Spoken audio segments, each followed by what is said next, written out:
I am going to start this off by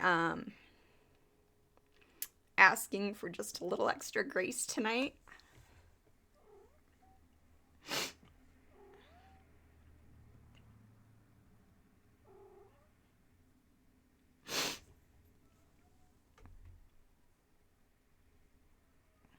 Sorry. I just need a second. This has been not good for, it's just that, that woman that was killed was, she was the same age as my sister, and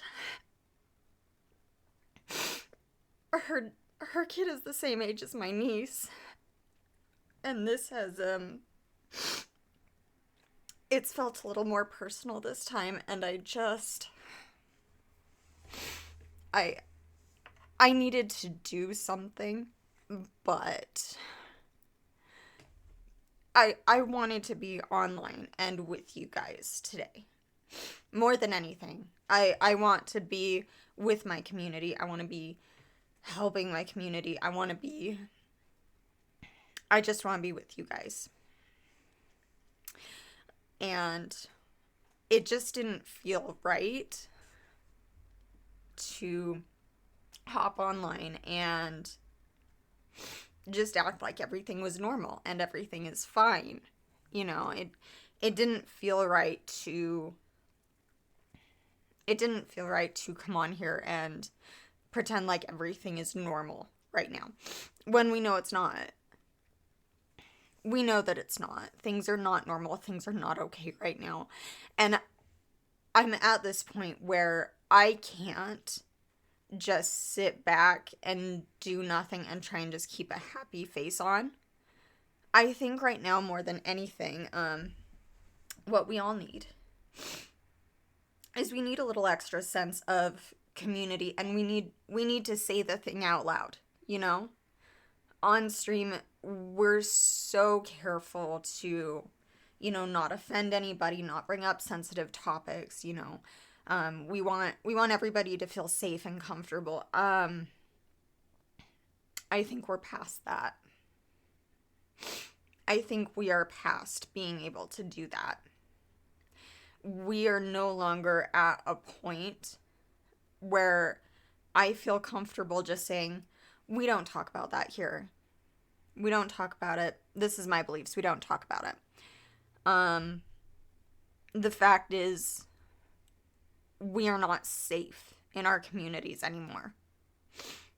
And yesterday proved that, it proved what we should have already known, which is that not any single one of us is safe from the reaching of fascism. This violence, it's not reserved just for a certain group of people. It's not just reserved for people of certain skin tones. It is for anyone who is not in line. It is for anyone who is refusing to conform.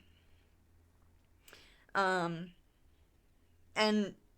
people in the Black and brown communities have been trying to tell us this for years, that eventually someday this would personally affect us, and we are seeing that playing out right now. So tonight, for me, I can't just come on here and just do my normal thing and put on a happy face and be in a good mood for you guys. So instead, tonight I wanted to do something a little different. I am encouraging open dialogue in chat tonight. Obviously, keep it civil. Obviously, I am not looking for debates. But tonight, this is a safe place for you to talk about what you have been feeling and what you have been experiencing and how heavy it all is.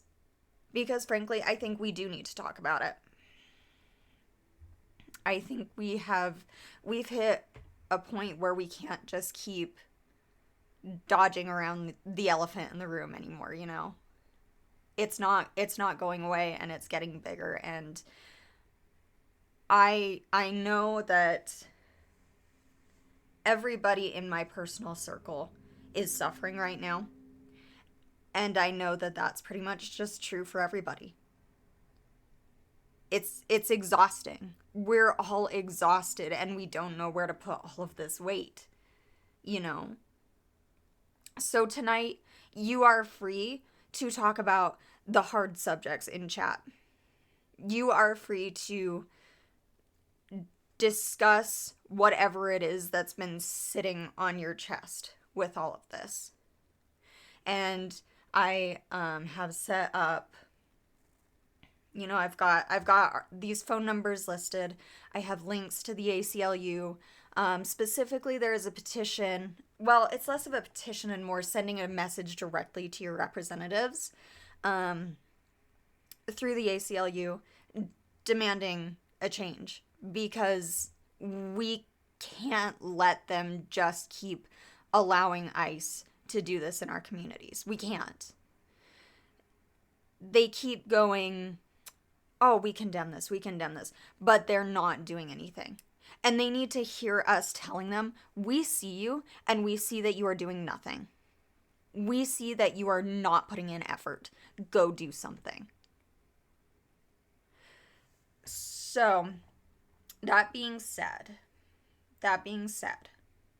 I want you guys to have this open communication. I want you to feel safe to have this dialogue. My moderators are here. If anyone comes in and is hostile or is cruel or judgmental, my mods are on it. The only thing I ask is that you don't debate with each other. I need this to be a safe place for all of you to be right now, and to get all of this weight off of your chest. That is what I want more than anything. I just want you guys to feel safe, to feel like you have a place where you can be right now. That's all I could ask for, honestly. But fear not, it's not just going to be me sitting and yapping at you. Yes, exactly, Moose. Simple rule, don't be a dick. Don't be a dick, because my patience is fine. Fine. Like, don't be a dick. Don't be a dick. So yes, please feel free to talk about what you need to talk about. If there's anybody else you know that needs a space like that right now, let them know that they're welcome here. As for me tonight, I am not just going to sit here and stare at you. Believe it or not, I somehow ended up in the English class in high school that did not read 1984. So I know the plot. I have never actually sat and read it.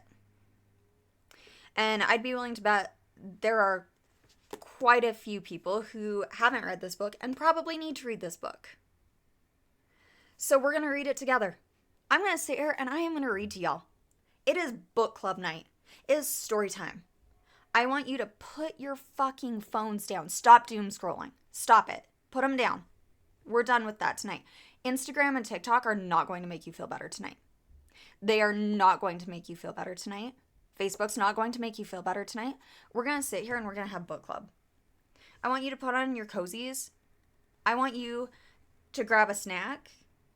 I want you to turn off social media, and I want you to just hang out.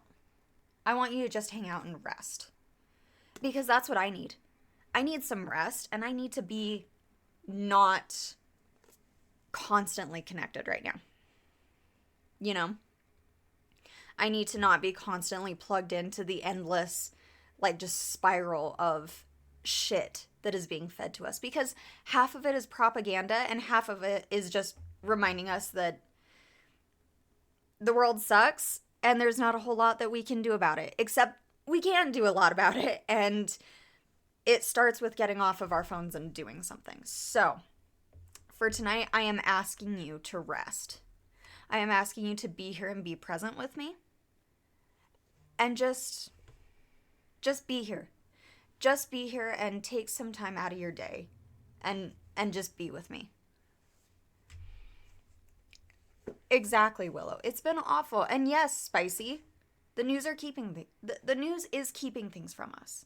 We don't have the whole truth at all. We are missing so much because they don't want us to know. So, put your phones down. Grab some tea, grab a snack. I want y'all to just lock in on some cozy time with me, okay? So, I did turn off quite a few of the redeems just for tonight.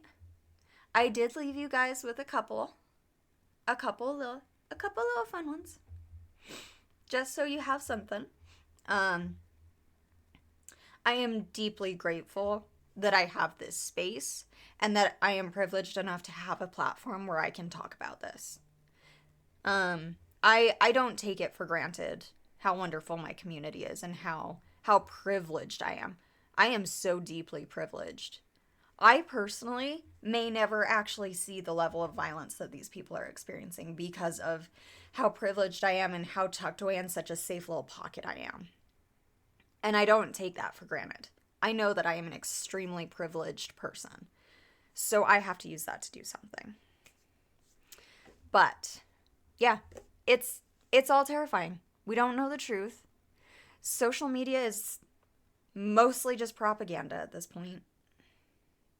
Half of our friends and family are on a different side of things than us, and so that's incredibly stressful.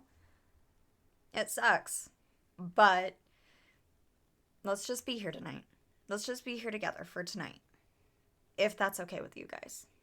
So, I will likely not be looking at chat very often. I'll probably take breaks in between chapters.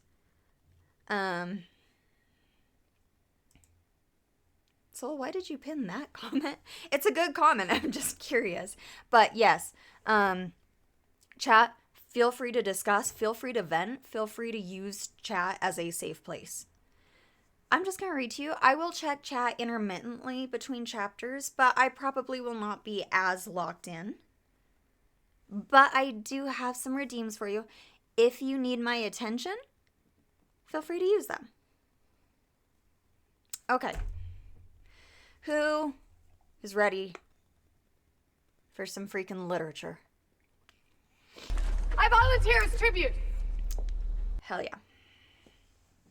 Hell yeah. I felt like it was just kind of a fitting theme for tonight. So, what can I say? Also, y'all go read Sunrise on the Reaping. Damn. Anyways. All right. This is 1984 by George Orwell. Chapter 1. It was a bright, cold day in April, and the clocks were striking 13. Winston Smith, his chin nuzzled into his breast in an effort to escape the vile wind, slipped quickly through the glass doors of Victory Mansions, though not quickly enough to prevent a swirl of gritty dust from entering along with him. The hallway smelt of boiled cabbage and old rag mats. At one end of it, a colored poster, too large for indoor display, had been tacked to the wall. It simply depicted an enormous face. More than a meter wide, the face of a man of about 45, with a heavy black mustache and ruggedly handsome features.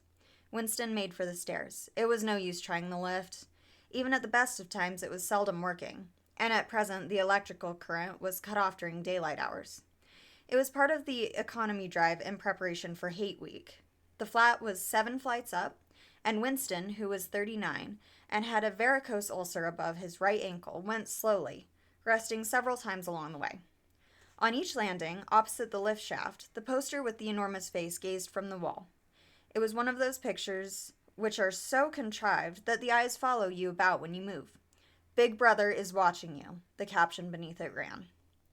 Inside the flat, a fruity voice was reading out a list of figures which had something to do with the production of pig iron. The voice came from an oblong metal plaque, like a dulled mirror, which formed part of the surface of the right-hand wall. Winston turned a switch, and the voice sank somewhat, though the words were still distinguishable. The instrument, the telescreen it was called, could be dimmed, but there was no way of shutting it off completely.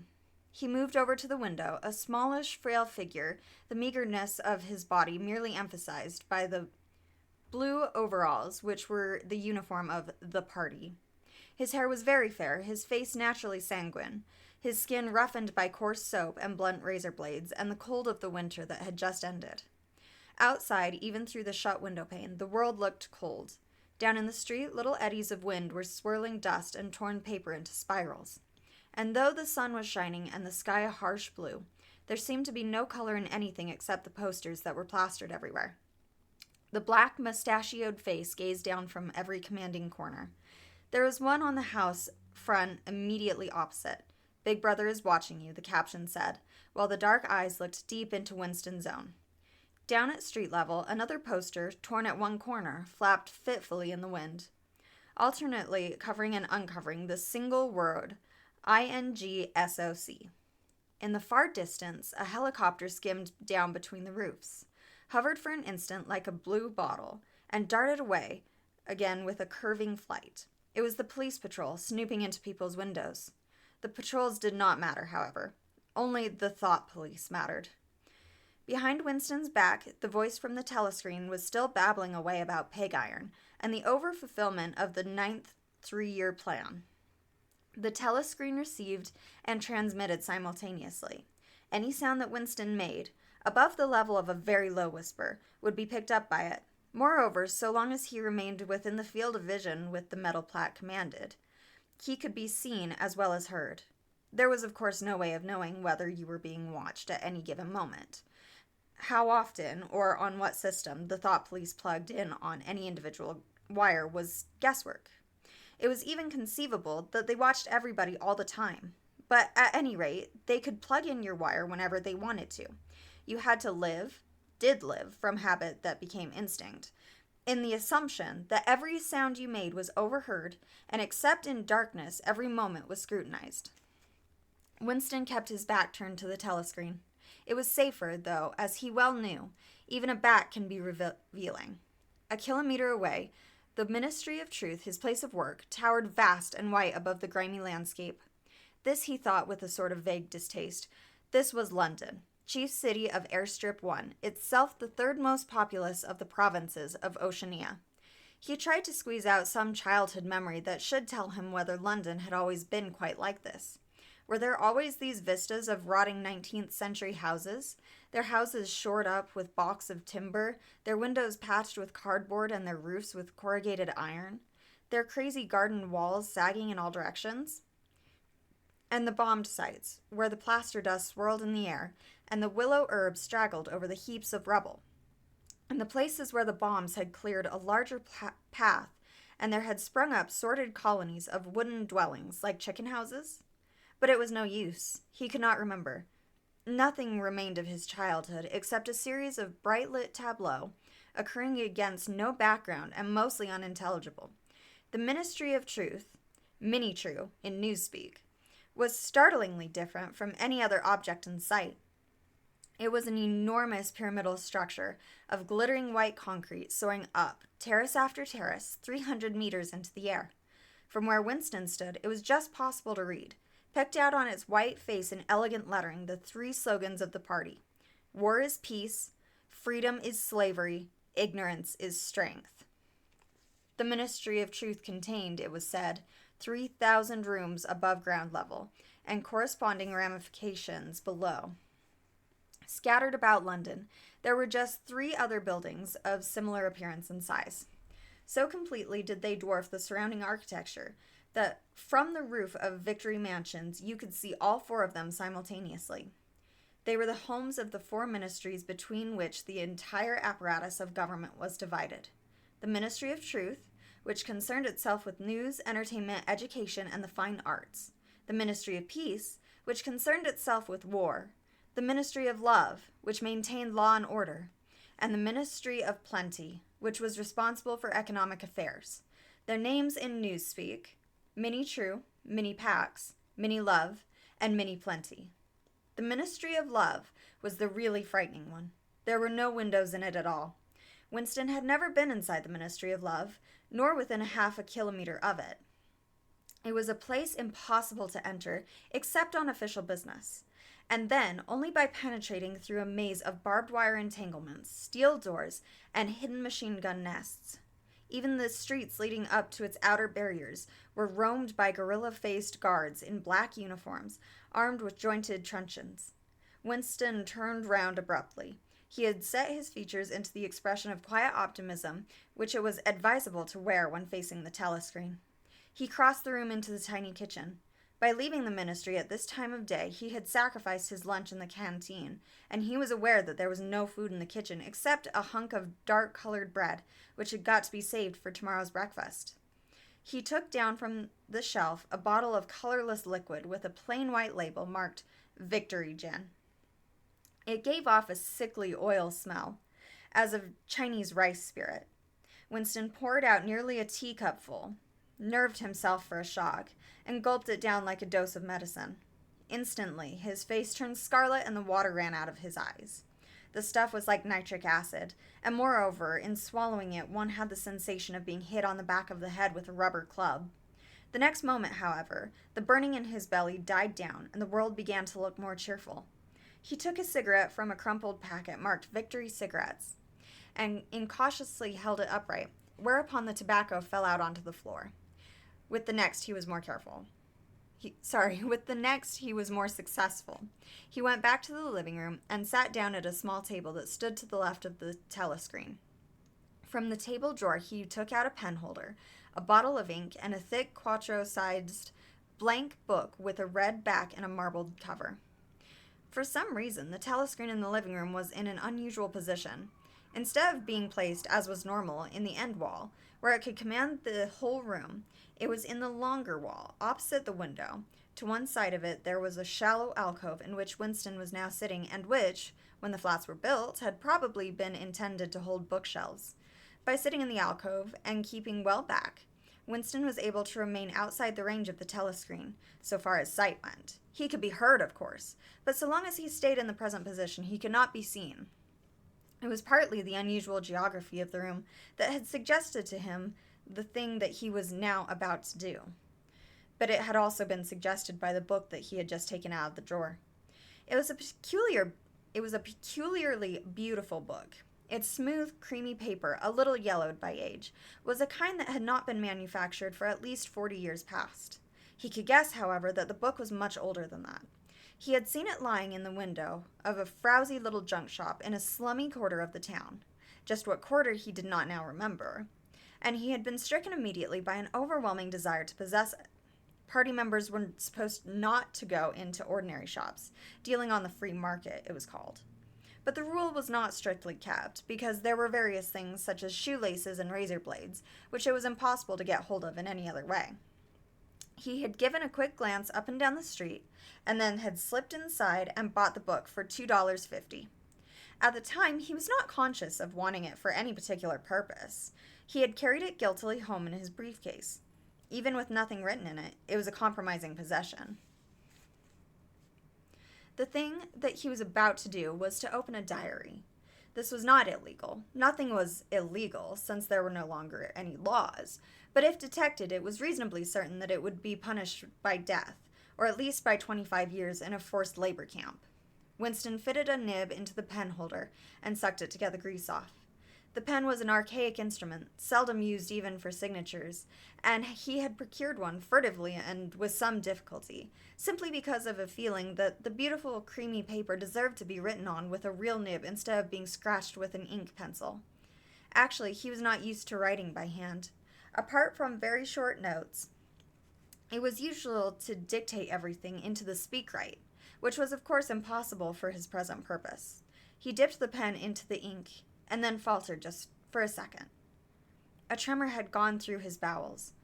To mark the paper was a decisive act. In small, clumsy letters he wrote April 4th, 1984. He sat back. A sense of complete helplessness had descended upon him. To begin with, he did not know with any certainty that this was 1984. It must be around that date, since he was fairly sure that his age was 39, and he believed that he had been born in 1944 or 1945. But it was never possible nowadays to pin down any date within a year or two. For whom, it suddenly occurred to him to wonder, was he writing this diary? For the future? For the unborn? His mind hovered for a moment around the doubtful date on the page, and then fetched up with a bump against the newspeak word doublethink. For the first time, the magnitude of what he had undertaken came home to him. How could you communicate with the future? It was, of its nature, impossible. Either the future would resemble the present, in which case it would not listen to him, or it would be different from it, and his predicament would be meaningless. For some time he sat gazing stupidly at the paper. The telescreen had changed over to strident military music. It was curious that he seemed not merely to have lost the power of expressing himself, but even to have forgotten what it was that he had originally intended to say. For weeks past he had been making ready for this moment, and it had never crossed his mind that anything would be needed except courage. The actual writing would be easy. All he had to do was to transfer to paper the interminable, restless monologue that had been running inside his head, literally for years. At this moment, however, even the monologue had dried up. Moreover, his varicose ulcer had begun itching unbearably. He dared not scratch it because, if he did so, it always became inflamed. The seconds were ticking by. He was conscious of nothing except the blankness of the page in front of him, the itching of the skin above his ankle, the blaring of the music, and a slight booziness caused by the gin. Suddenly he began writing in sheer panic, only imperfectly aware of what he was setting down. His small but childish handwriting straggled up and down the page, shredding first its capital letters and finally even its full stops. April 4th, 1984. Last night to the flicks, all war films. One very good one of a ship full of refugees being bombed somewhere in the Mediterranean. Audience much amused by shots of a great huge fat man trying to swim away with a helicopter after him. First you saw him wallowing along in the water like a porpoise. Then you saw him through the helicopter's gun sights. Then he was full of holes, and the sea round him turned pink, and he sank as suddenly as though the holes had let in the water. Audience shouting with laughter when he sank. Then you saw a lifeboat full of children with a helicopter hovering over it. There was a middle-aged woman, might have been a Jewess, sitting up in the bow, with a little boy about 3 years old in her arms. Little boy screaming with fright and hiding his head between her breasts, as if he was trying to burrow right into her, and the woman putting her arms around him and comforting him, although she was blue with fright herself. All the time covering him up as much as possible, as if she thought her arms could keep the bullets off him. Then the helicopter planted a 20-kilo bomb in among them, terrific flash, and the boat went all to matchwood. Then there was a wonderful shot of a child's arm going up, right up into the air. A helicopter with a camera in its nose must have followed it up, and there was a lot of applause from the party seats. But a woman down in the prole part of the house suddenly started kicking up a fuss and shouting that they didn't oughter of showed it in front of the kids. They didn't. It ain't right. Not in front of kids. It ain't until the police turned her out. I don't suppose anything happened to her. Nobody cares what the proles say. Typical prole reaction. They never. Winston stopped writing, partly because he was suffering from cramp. He did not know what had made him pour out this stream of rubbish. But the curious thing was that while he was doing so, a totally different memory had clarified itself in his mind, to the point where he almost felt equal to writing it down. It was, he now realized, because of this other incident that he had suddenly decided to come home and begin the diary today. It had happened that morning at the ministry. If anything so nebulous could be said to happen. It was nearly 1100, and in the records department, where Winston worked, they were dragging the chairs out of the cubicles and regrouping them in the center of the hall, opposite the big telescreen, in preparation for the 2 minutes hate. Winston was just taking his place in one of the middle rows, when two people whom he knew by sight but had never spoken to came unexpectedly into the room. One of them was a girl whom he often passed in the corridors. He did not know her name, but he knew that she worked in the fiction department. Presumably, since he had sometimes seen her with oily hands and carrying a spanner, she had some mechanical job on one of the novel-writing machines. She was a bold-looking girl of about 27, with thick dark hair, a freckled face, and swift athletic movements. A narrow scarlet sash, emblem of the Junior Anti-Sex League, was wound several times around the waist of her overalls, just tightly enough to bring out the shapeliness of her hips. Winston had disliked her from the very first moment of seeing her. He knew the reason. It was because of the atmosphere of hockey fields and cold baths and community hikes and general clean-mindedness, which she managed to carry about with her. He disliked nearly all women, and especially the young and pretty ones. It was always the women, and above all the pretty ones, who were the most bigoted adherents of the party, the swallowers of slogans, the amateur spies, and the nosers out of unorthodoxy. But this particular girl gave him the impression of being more dangerous than most. Once, when they passed in the corridor, she had given him a quick sidelong glance, which seemed to pierce right into him, and for a moment had filled him with black terror. The idea had even crossed his mind that she might be an agent of the thought police. That it was true was very unlikely. Still, he continued to feel a peculiar uneasiness, which had fear mixed up in it as well as hostility whenever she was anywhere near him. The other person was a man named O'Brien, a member of the inner party, and holder of some post so important and remote that Winston had only a dim idea of its nature. A momentary hush passed over the group of people round the chairs as they saw the black overalls of an inner party member approaching. O'Brien was a large, burly man with a thick neck and a coarse, humorous, brutal face. In spite of his formidable appearance, he had a certain charm of manner. He had a trick of resettling his spectacles on his nose, which was curiously disarming, in some indefinable way, curiously civilized. It was a gesture which, if anyone had still thought in such terms, might have recalled an 18th century nobleman offering his snuff box. Winston had seen O'Brien perhaps a dozen times in almost as many years. He felt deeply drawn to him, but not solely because he was intrigued by the contrast between O'Brien's urbane manner and his prize-fighter's physique. Much more, it was because of a secretly held belief, or perhaps not even a belief, merely a hope, that O'Brien's political orthodoxy was not perfect. Something in his face suggested it irresistibly. And again, perhaps it's not even unorthodoxy that was written in his face, but simply intelligence. But at any rate, he had the appearance of being a person that you could talk to, if somehow you could cheat the telescreen and get him alone. Winston had never made the smallest effort to verify this guess. Indeed, there was no way of doing so. At this moment, O'Brien glanced at his wristwatch, saw that it was nearly 1100, and evidently decided to stay in the records department until the 2 minutes hate was over. He took a chair in the same row as Winston, a couple of places away. A small, sandy-haired woman who worked in the next cubicle to Winston was between them. The girl with dark hair was sitting immediately behind. The next moment, a hideous grinding screech, as of some monstrous machine running out of oil, burst from the big telescreen at the end of the room. It was a noise that set one's teeth on edge and bristled the hair at the back of one's neck. The hate had started. As usual, the face of Emanuel Goldstein, the enemy of the people, had flashed onto the screen. There were hisses here and there among the audience. The little sandy-haired woman gave a squeak of mingled fear and disgust.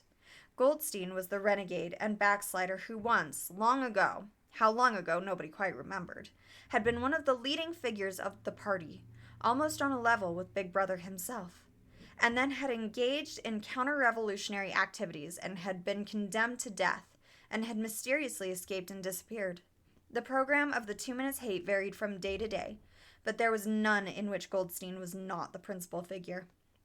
He was the primal traitor, the earliest defiler of the party's purity.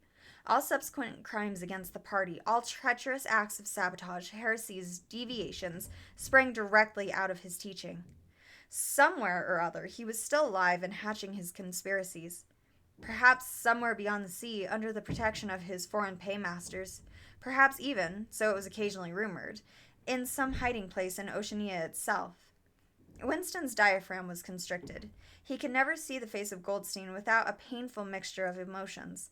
It was a lean Jewish face, with a great fuzzy aureole of white hair and a small goatee beard. A clever face, and yet somehow inherently despicable, with a kind of senile silliness in the long thin nose, near the end of which a pair of spectacles was perched. It resembled the face of a sheep, and the voice too had a sheep-like quality. Goldstein was delivering his usual venomous attack upon the doctrines of the party, an attack so exaggerated and perverse that a child should have been able to see through it, and yet just plausible enough to fill one with an alarmed feeling that other people, less level-headed than oneself, might be taken in by it. He was abusing Big Brother. He was denouncing the dictatorship of the party. He was demanding the immediate conclusion of peace with Eurasia. He was advocating freedom of speech, freedom of the press, freedom of assembly, freedom of thought. He was crying hysterically that the revolution had been betrayed. And all this in rapid polysyllabic speech, which was a sort of parody of the habitual style of the orators of the party, and even contained news-speak words. More news-speak words, indeed, than any party member would normally use in real life. And all the while, lest one should be in any doubt as to the reality which Goldstein's specious claptrap covered. That is us. That is a phrase. That is a phrase. As to the reality which Goldstein's specious claptrap covered, behind his head on the telescreen there marched the endless columns of the Eurasian army, row after row of solid-looking men with expressionless Asiatic faces, who swam up to the surface of the screen and vanished, to be replaced by others exactly similar. The dull, rhythmic tramp of the soldiers' boots formed the background to Goldstein's bleating voice. Before the hate had proceeded for 30 seconds, uncontrollable exclamations of rage were breaking out from half the people in the room. The self-satisfied, sheep-like face on the screen, and the terrifying power of the Eurasian army behind it, were too much to be borne. Besides, the sight or even the thought of Goldstein produced fear and anger automatically. He was an object of hatred more constant than either Eurasia or Eastasia, since when Oceania was at war with one of these powers, it was generally at peace with the other. But what was strange was that although Goldstein was hated and despised by everybody, although every day and 1,000 times a day on platforms, on the telescreen, in newspapers, in books, his theories were refuted, smashed, ridiculed, held up to the general gaze for the pitiful rubbish that they were, in spite of all of this, his influence never seemed to grow less. Always there were fresh dupes waiting to be seduced by him. A day never passed when spies and saboteurs acting under his directions were not unmasked by the thought police. He was the commander of a vast, shadowy army, an underground network of conspirators dedicated to the overthrow of the state. The Brotherhood, its name was supposed to be. There were also whispered stories of a terrible book, a compendium of all the heresies, of which Goldstein was the author, and which circulated clandestinely here and there. It was a book without a title. People referred to it, if at all, simply as the book. But one knew of such things only through vague rumors. Neither the Brotherhood nor the book was a subject that any ordinary party member would mention if there was a way of avoiding it. In its second minute, the hate rose to a frenzy. People were leaping up and down in their places and shouting at the tops of their voices in an effort to drown the maddening, bleating voice that came from the screen. The little sandy-haired woman had turned bright pink, and her mouth was opening and shutting like that of a landed fish. Even O'Brien's heavy face was flushed. He was sitting very straight in his chair, his powerful chest swelling and quivering as though they were standing up to the assault of a wave. The dark-haired girl behind Winston had begun crying out, "Swine! Swine! Swine!" And suddenly she picked up a heavy Newspeak dictionary and flung it at the screen. It struck Goldstein's nose and bounced off. The voice continued inexorably. In a lucid moment, Winston found that he was shouting with the others and kicking his heel violently against the rung of his chair. The horrible thing about the 2 minutes of hate was not that one was obliged to act a part, but that it was impossible to avoid joining in. Within 30 seconds, any pretense was always unnecessary. A hideous ecstasy of fear and vindictiveness, a desire to kill, to torture, to smash faces in with a sledgehammer, seemed to flow through the whole group of people like an electric current, turning one even against one's will into a grimacing, screaming lunatic. And yet, the rage that one felt was an abstract, undirected emotion, which could be switched from one subject to another like the flame of a blow lamp. Thus, at one moment Winston's hatred was not turned against Goldstein at all, but on the contrary against Big Brother, the party, and the thought police, and at such moments his heart went out to the lonely, derided heretic on the screen, sole guardian of truth and sanity in a world of lies. And yet the very next instant he was at one with the people about him, and all that was said of Goldstein seemed to him to be true. At those moments, his secret loathing of Big Brother changed into adoration, and Big Brother seemed to tower up, an invincible, fearless protector, standing like a rock against the hordes of Asia and Goldstein. In spite of his isolation, his helplessness, and the doubt that hung about his very existence, seemed like some sinister enchanter, capable, by the mere power of his voice, of wrecking the structure of civilization. It was even possible at moments to switch one's hatred this way or that by a voluntary act. Suddenly, by the sort of violent effort with which one wrenches one's head away from the pillow in a nightmare, Winston succeeded in transferring his hatred from the face on the screen to the dark-haired girl behind him. Vivid, beautiful hallucinations flashed through his mind. He would flog her to death with a rubber truncheon. He would tie her naked to a stake and shoot her full of arrows like Saint Sebastian. He would ravish her and cut her throat at the moment of climax. Better than before, moreover, he realized why it was he hated her. He hated her because she was young and pretty and sexless, because he wanted to go to bed with her and would never do so, because round her sweet supple waist, which seemed to ask you to encircle it with your arm, there was only the odious scarlet sash, aggressive symbol of chastity. The hate rose to its climax. The voice of Goldstein had become an actual sheep's bleat, and for an instant the face changed into that of a sheep. Then the sheep melted into the figure of a Eurasian soldier, who seemed to be advancing, huge and terrible, his submachine gun roaring and seeming to spring out of the surface of the screen, so that some of the people in the front row actually flinched backward in their seats. But in the same moment, drawing in a deep sigh of relief from everybody, the hostile figure melted into the face of Big Brother, black-haired, black-mustachioed, full of power and mysterious calm, and so vast that it almost filled up the screen. Nobody heard what Big Brother was saying.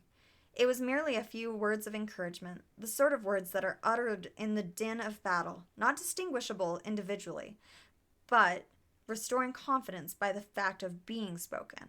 Then the face of Big Brother faded away again, and instead the three slogans of the party stood out in bold capitals. War is peace, freedom is slavery, ignorance is strength. But the face of Big Brother seemed to persist for several seconds on the screen, as though the impact that it had made on everyone's eyeballs were too vivid to wear off immediately.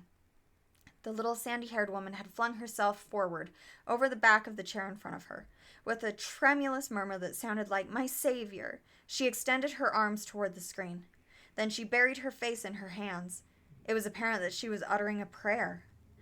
At this moment, the entire group of people broke into a deep, slow, rhythmical chant of "BB, BB, BB," over and over again, very slowly, with a long pause between the first B and the second.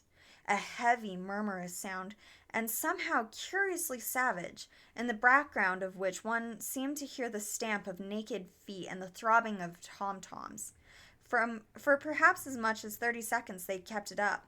It was a refrain that was often heard in moments of overwhelming emotion.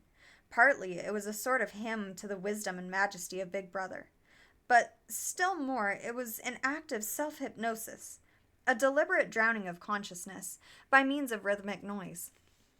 Winston's entrails seemed to grow cold. In the 2-minute hate, he could not help sharing in the general delirium. But this subhuman chanting of "BB, BB" always filled him with horror. Of course he chanted with the rest. It was impossible to do otherwise. To dissemble your feelings, to control your face, to do what everyone else was doing, was an instinctive reaction. But there was a space of a couple of seconds during which the expression in his eyes might conceivably have betrayed him. And it was exactly at this moment that the significant thing happened, if indeed it did happen. Momentarily, he caught O'Brien's eye. O'Brien had stood up. He had taken off his spectacles and was in the act of resettling them on his nose with his characteristic gesture. But there was a fraction of a second when their eyes met, and for as long as it took to happen, Winston knew, yes, he knew, that O'Brien was thinking the same thing as himself. An unmistakable message had passed. It was as though their two minds had opened, and the thoughts were flowing from one into the other through their eyes. "I am with you," O'Brien seemed to be saying to him. "I know precisely what you are feeling. I know all about your contempt, your hatred, your disgust. But don't worry, I am on your side. And then the flash of intelligence was gone, and O'Brien's face was as inscrutable as everybody else's. That was all, and he was already uncertain whether it had happened. Such incidents never had any sequel. All that they did was to keep alive in him the belief or hope that others beside himself were the enemies of the party. Perhaps the rumors of vast underground conspiracies were true after all. Perhaps the Brotherhood really existed. It was impossible, in spite of the endless arrests and confessions and executions, to be sure that the Brotherhood was not simply a myth. Some days he believed in it, some days not. There was no evidence, only fleeting glimpses that might mean anything or nothing. Snatches of overheard conversation, faint scribbles on lavatory walls. Once even, when two strangers met, a small movement of the hands which had looked as though it might be a signal of recognition. It was all guesswork. Very likely he had imagined everything. He had gone back to his cubicle without looking at O'Brien again. The idea of following up their momentary contract hardly crossed his mind. It would have been inconceivably dangerous even if he had known how to set about doing it. For a second, 2 seconds, they had exchanged an equivocal glance, and that was the end of the story. But even that was a memorable event, in the locked loneliness in which one had to live. Winston roused himself and sat up straighter. He let out a belch. The gin was rising from his stomach. His eyes refocused on the page. He discovered that while he sat helplessly musing, he had also been writing, as though by automatic action. And it was no longer the same cramped, awkward handwriting as before. His pen had slid voluptuously over the smooth paper, printing in large, neat capitals, "Down with Big Brother, down with Big Brother, down with Big Brother, down with Big Brother, down with Big Brother," over and over again, filling half the page. He could not help feeling a twinge of panic. It was absurd, since the writing of those peculiar words was not more dangerous than the initial act of opening the diary. But for a moment he was tempted to tear out the spoiled pages and abandon the enterprise altogether. He did not do so, however, because he knew it was useless. Whether he wrote "Down with Big Brother" or whether he refrained from writing it made no difference. Whether he went on with the diary or whether he did not go on with it made no difference. The thought police would get him just the same. He had committed, would still have committed, even if he had never set pen to paper, the essential crime that contained all others in itself. Thought crime, they called it. Thought crime was not a thing that could be concealed forever. You might dodge successfully for a while, even for years, but sooner or later they were bound to get you. It was always at night. The arrests invariably happened at night. The sudden jerk out of sleep, the rough hand shaking your shoulder, the lights glaring in your eyes, the ring of hard faces round the bed. In the vast majority of cases there was no trial, no report of the arrest. People simply disappeared, always during the night. Your name was removed from the registers. Every record of everything you had ever done was wiped out. Your one-time existence was denied, and then forgotten. You were abolished, annihilated, vaporized was the usual word. For a moment, he was seized by a kind of hysteria. He began writing in a hurried, untidy scrawl. "They'll shoot me. I don't care. They'll shoot me in the back of the neck. I don't care. Down with Big Brother. They always shoot you in the back of the neck. I don't care. Down with Big Brother." He sat back in his chair, slightly ashamed of himself, and laid down his pen. The next moment he started violently. There was a knocking at the door. Already! He sat as still as a mouse, in the futile hope that whoever it was might go away after a single attempt. But no, the knocking was repeated. The worst thing of all would be to delay. His heart was thumping like a drum, but his face, from long habit, was probably expressionless. He got up and moved heavily toward the door. That is the end of chapter 1. I need a drink. How are we doing, chat? How are we doing? How's everyone feeling? Just checking in. I need water. I actually have tea right here, but it was like boiling when I started, so I was like, I'll just leave it. Now it's probably gonna be too cold. Catch me up. Did anything interesting happen in chat while I was gone? Ugh. I'm scrolling. Because I just love you guys. Now I hang out with you. Vibing, never heard this story before, but there are a lot of parallels. For some odd reason, this sounds familiar. The gunning ships down in the Mediterranean, and I went, oh,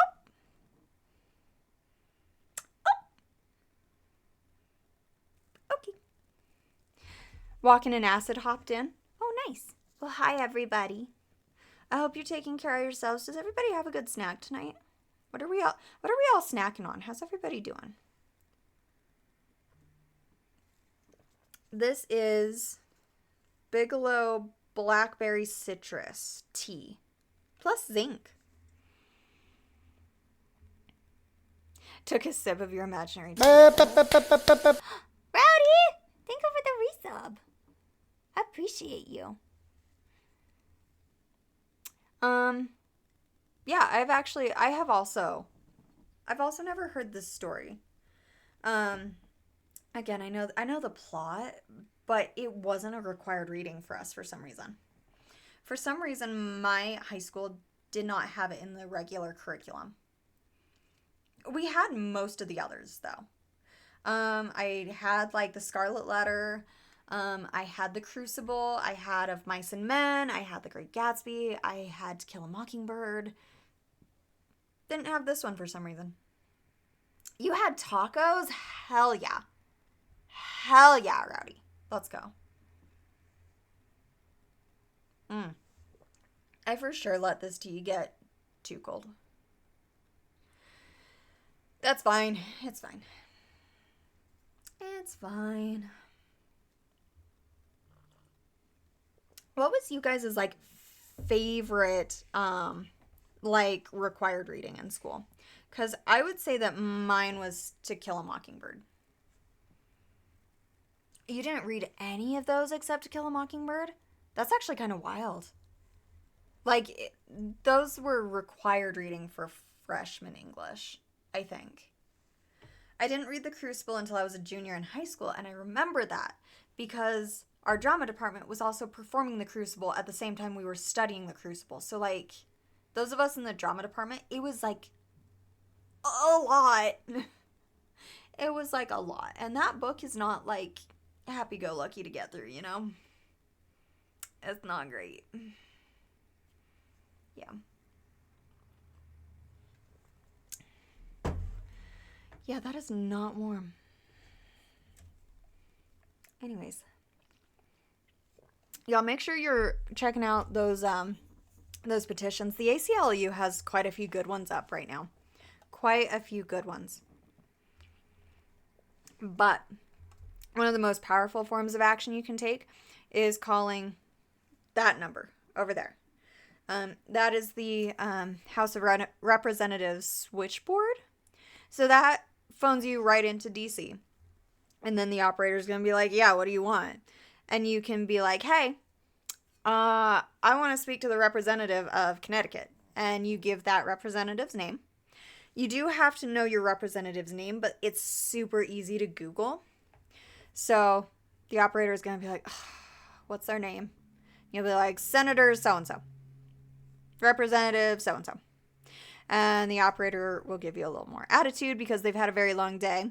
And then they'll plug you in to that representative's office. And you can leave a message for that representative, or you can, harass them yourself. Be like, hey, what the hell are you doing? Like, could you maybe do something useful? I for sure have used that phrase on my state representatives so often. Like, I don't know if y'all have heard, but the representatives from the state of Utah are kind of the worst. Like, Mike Lee personally likes to sit in our president's lap and just sort of bat his eyes up at him. So, yeah, Utah's representatives suck. Yeah. I say rude things to them a lot. I am not nice to our representatives ever. I'm like, you suck. Do better. Anyways, you read To Kill a Mockingbird in cold blood in 1984, then took British literature. That year you mostly focused on Shakespeare. Hell yeah. Hell yeah. Other famous works like the Canterbury Tales. You know what? All good choices, honestly. All very good choices. Okay.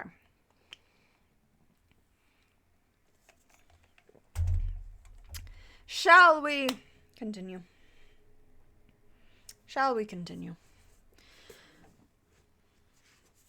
Some of the phrasing in this book, I was like, oh, my tongue doesn't move like that. Your favorite was the Scottish play. So, quick detour before we dive back in, because you said that.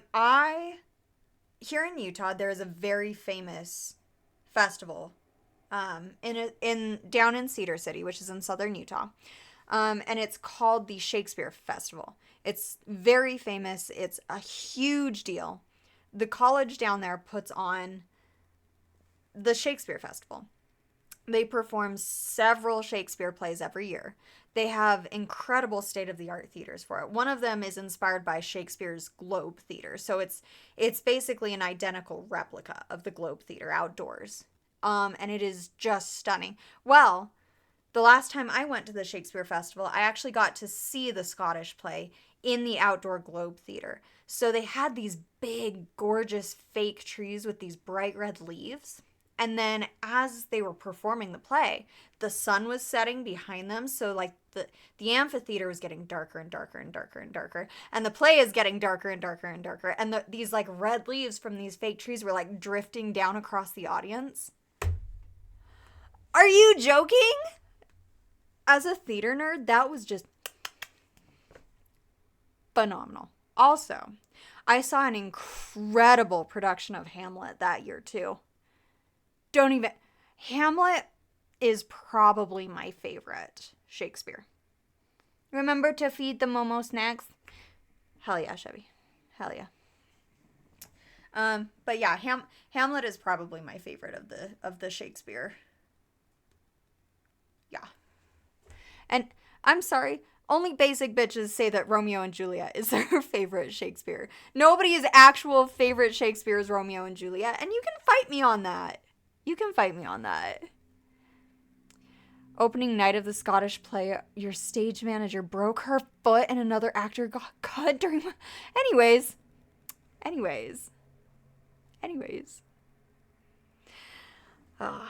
love being a theater nerd. Okay. Hang on. Let me put on some lipstick. And we'll continue.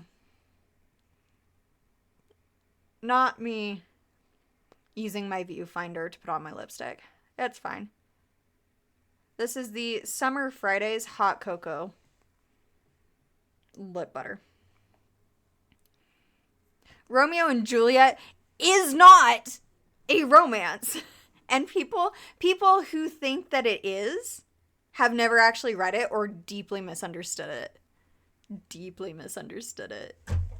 I'm sorry, but a couple of 14-year-olds killing themselves in the name of love because their families can't get along, that is not a romance.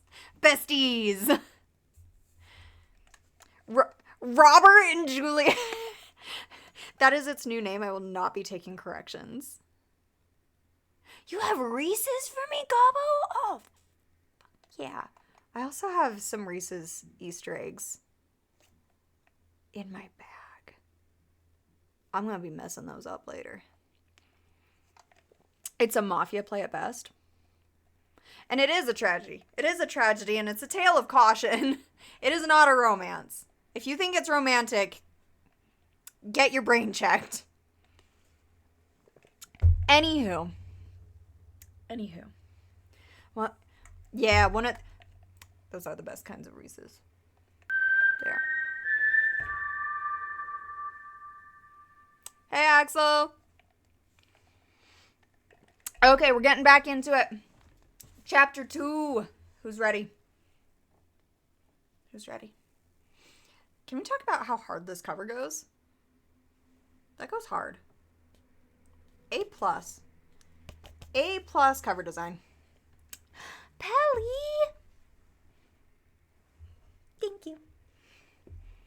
Thank you.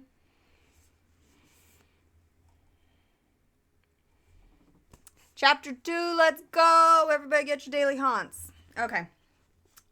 No more procrastinating it, y'all. No more procrastinating it. Chapter 2. Okay. As he put his hand to the doorknob, Winston saw that he had left the diary open on the table. Down with Big Brother was written all over it, in letters almost big enough to be legible across the room. It was an inconceivably stupid thing to have done, but, he realized, even in his panic, he had not wanted to smudge the creamy paper by shutting the book while the ink was wet. He drew in his breath and opened the door. Instantly, a warm wave of relief flowed through him. A colorless, crushed-looking woman with wispy hair and a lined face was standing outside. "Oh, comrade," she began in a dreary, whining sort of voice. "I thought I heard you come in. Do you think you could come across and have a look at our kitchen sink? It's got blocked up and..." It was Mrs. Parsons. "Yes? Yes? You need my attention?" "Oh, okay." Let's see. It was Mrs. Parsons, the wife of a neighbor on the same floor. Mrs. was a word somewhat discountenanced by the party. You were supposed to call everyone comrade, but with some women, one used it instinctively. She was a woman of about 30, but looking much older. One had the impression that there was dust in the creases of her face. Winston followed her down the passage. These amateur repair jobs were almost daily irritation. Victory mansions were old flats, built in 1930 or thereabouts, and were falling to pieces. The plaster flaked constantly from ceilings and walls. The pipes burst in every hard frost. The roof leaked whenever there was snow, and the heating system was unusually running at half steam when it was not closed down altogether, from motives of economy. Repairs, except what you could do for yourself, had to be sanctioned by remote committees, which were liable to hold up even the mending of a window pane for 2 years. "Of course it's only because Tom isn't home," said Mrs. Parsons vaguely. The Parsons flat was bigger than Winston's, and dingy in a different way. Everything had a battered, trampled look, as though the place had just been visited by some large, violent animal. Games impedimenta, hockey sticks, boxing gloves, a burst football, a pair of sweaty shorts turned inside out lay all over the floor, and on the table there was a litter of dirty dishes and dog-eared exercise books. On the walls were scarlet banners of the Youth League and the Spies, and a full-size poster of Big Brother. There was the usual boiled cabbage smell, common to the whole building, but it was shot through by a sharper reek of sweat, which, one knew this at the first sniff, though it was hard to say how, was the sweat of some person not present in the moment. In another room, someone with a comb and a piece of toilet paper was trying to keep tune with the military music, which was still issuing from the telescreen. "It's the children," said Mrs. Parsons, casting a half-apprehensive glance at the door. "They haven't been out today, and of course..." She had a habit of breaking off her sentences in the middle. The kitchen sink was full nearly to the brim with filthy greenish water, which smelt worse than ever of cabbage. Winston knelt down and examined the angle joint of the pipe. He hated using his hands, and he hated bending down, which was always liable to start him coughing. Mrs. Parsons looked on helplessly.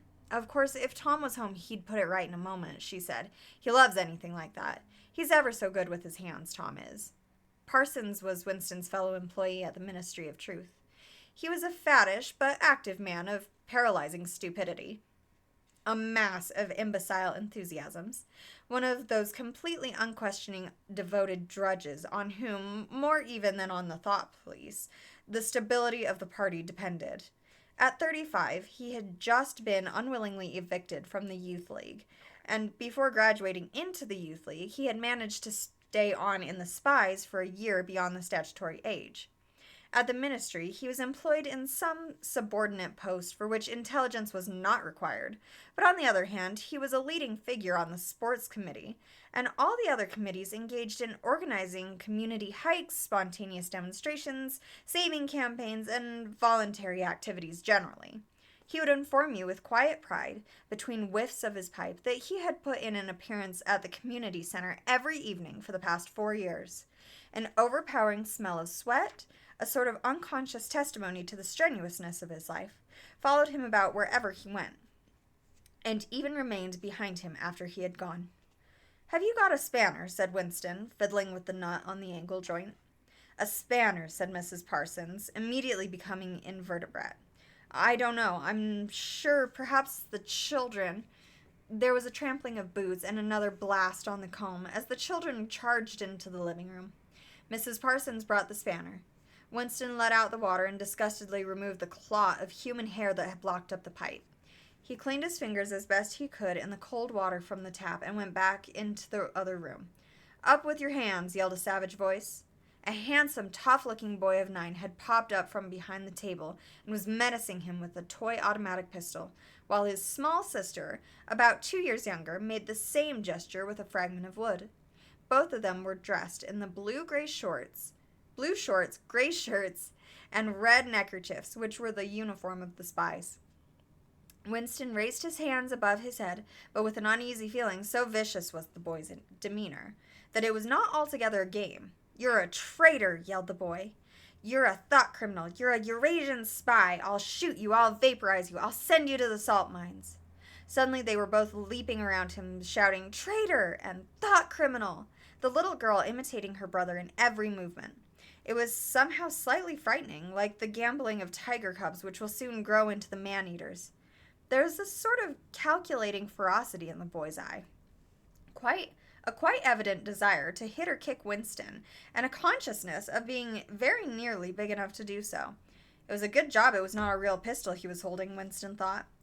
Mrs. Parsons' eyes flitted nervously from Winston to the children and back again. In the better light of the living room, he noticed with interest that there actually was dust in the creases of her face. "They do get so noisy," she said. "They're disappointed because they couldn't go see the hanging. That's what it is.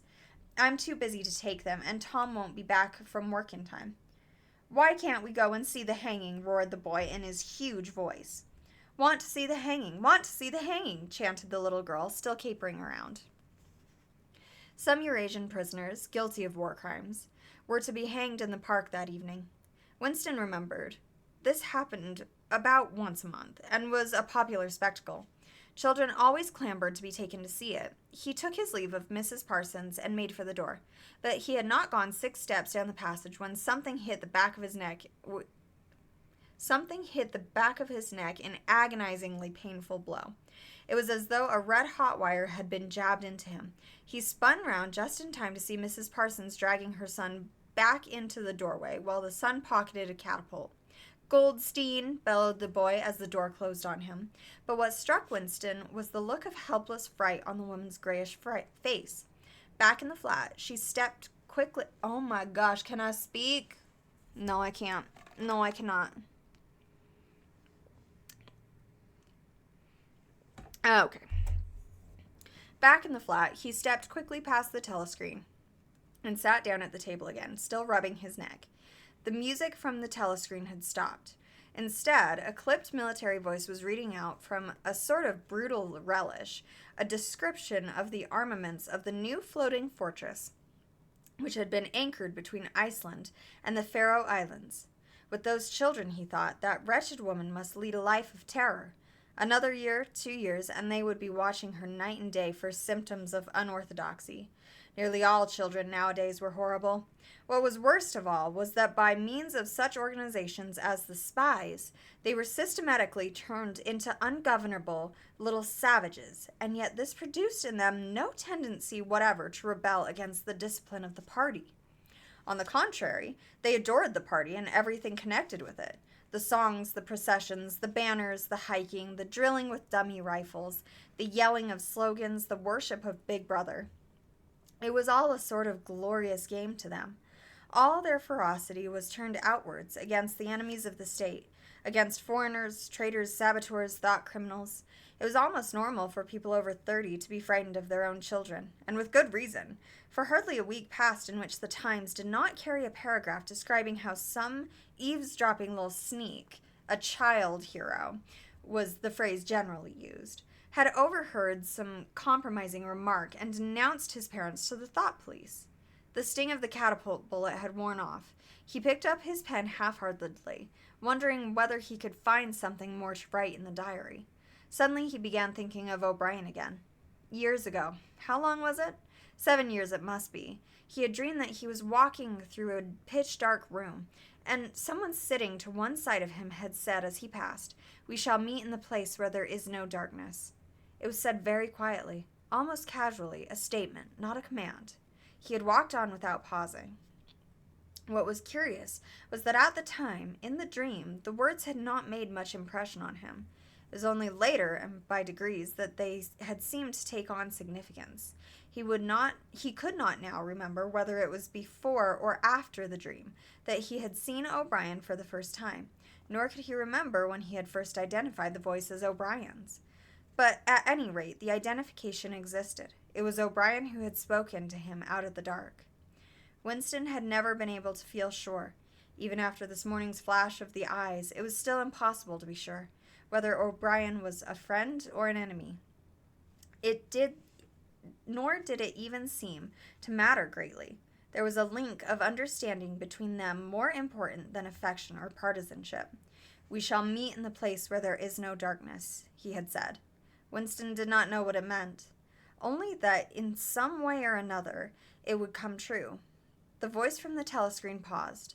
A trumpet call, clear and beautiful, floated into the stagnant air. The voice continued raspingly. "Attention, your attention, please. A news flash has this moment arrived from the Malabar front. Our forces in South India have won a glorious victory. I am authorized to say that the action we are now reporting may well bring the war within measurable distance of its end. Here is the news flash."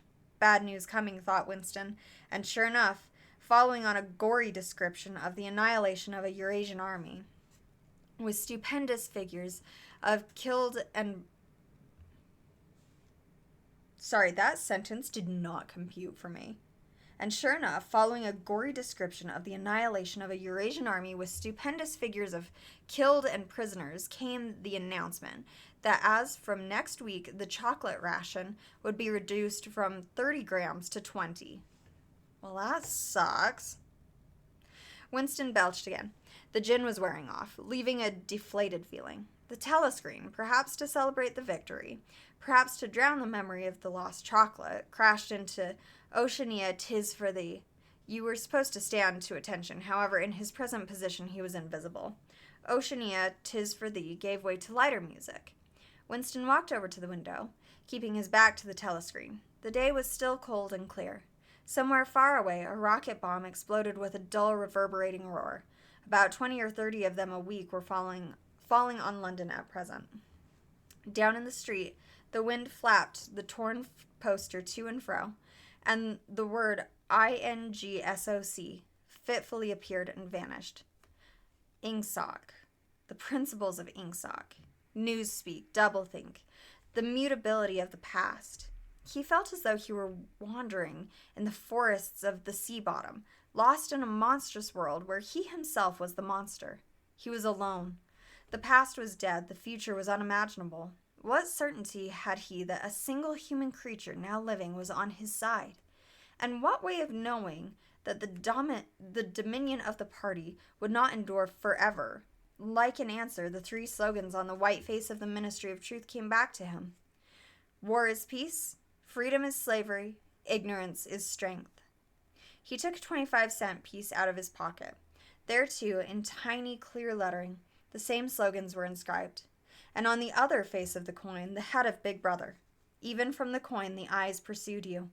On coins, on stamps, on the covers of books, on banners, on posters, and on the wrapping of a cigarette packet. Everywhere. Always the eyes watching you, and the voice enveloping you. Asleep or awake, working or eating, indoors or out of doors, in the bath or in bed, no escape. Nothing was your own except the few cubic centimeters inside your skull. The sun had shifted round, and the myriad windows of the Ministry of Truth, with the light no longer shining on them, looked grim as the loopholes of a fortress. His heart quailed before the enormous pyramidal shape. It was too strong, it could not be stormed. 1,000 rocket bombs would not batter it down. He wondered again for whom he was writing the diary. For the future, for the past, for an age that might be imaginary? And in front of him there lay not death but annihilation. The diary would be reduced to ashes and himself to vapor. Only the thought police would read what he had written, before they wiped it out of existence and out of memory. How could you make appeal to the future when not a trace of you, not even an anonymous word scribbled on a piece of paper, could physically survive? The telescreen struck 14. He must leave in 10 minutes. He had to be back at work by 14:30. Curiously, the chiming of the hour seemed to have put new heart into him. He was a lonely ghost, uttering a truth that nobody would ever hear. But so long as he uttered it, in some obscure way, the continuity was not broken. It was not by making yourself heard, but by staying sane that you carried on the human heritage. He went back to the table, dipped his pen, and wrote, "To the future or to the past, to a time when thought is free, when men are different from one another and do not live alone, to a time when truth exists and what is done cannot be undone. From the age of uniformity, from the age of solitude, from the age of Big Brother, from the age of doublethink, greetings." He was already dead, he reflected. It seemed to him that it was only now, when he had begun to be able to formulate his thoughts, that he had taken the decisive step. The consequences of every act are included in the act itself. He wrote, "Thought crime does not entail death. Thought crime is death." Now that he had recognized himself as a dead man, it became important to stay alive as long as possible. 2 fingers of his right hand were ink-stained. It was exactly the kind of detail that might betray you. Some nosing zealot in the ministry, a woman probably, someone like the little sandy-haired woman or the dark-haired girl from the fiction department, might start wondering why he had been writing during the lunch interval, why he had used an old-fashioned pen, what he had been writing, and then drop a hint in the appropriate quarter. He went to the bathroom and carefully scrubbed the ink away with the gritty dark brown soap, which rasped your skin like sandpaper and was therefore well adapted for this purpose.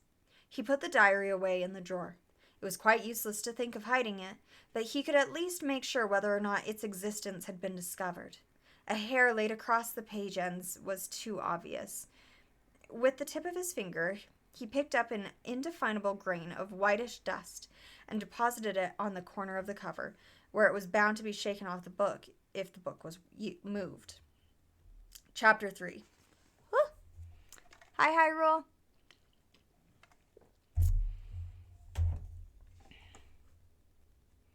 I feel like my Twitch page is being real goofy. Oh, no, it's fine. It's fine.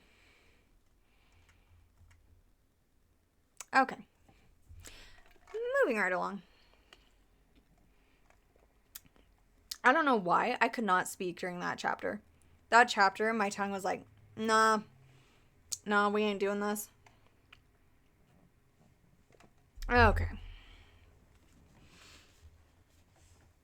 Chapter 3. Winston was dreaming of his mother. He must, he thought, have been 10 or 11 years old when his mother had disappeared. She was a tall, statuesque, rather silent woman, with slow movements and magnificent fair hair. His father he remembered more vaguely as dark and thin, dressed always in neat dark clothes. Winston remembered especially the very thin soles of his father's shoes, and wearing spectacles. The 2 of them must evidently have been swallowed up in one of the first great purges of the 50s. At that moment his mother was sitting in some place deep down beneath him, with his younger sister in her arms. He did not remember his sister at all, except as a tiny, feeble baby, always silent with large, watchful eyes. Both of them were looking up at him. They were down in some subterranean place, the bottom of a well, for instance, or a very deep grave, but it was a place which, already far below him, was itself moving downwards. They were in the saloon of a sinking ship, looking up at him through the darkening water. There was still air in the saloon. They could still see him, and he they. But all the while they were sinking down into the green waters which in another moment must hide them from sight forever.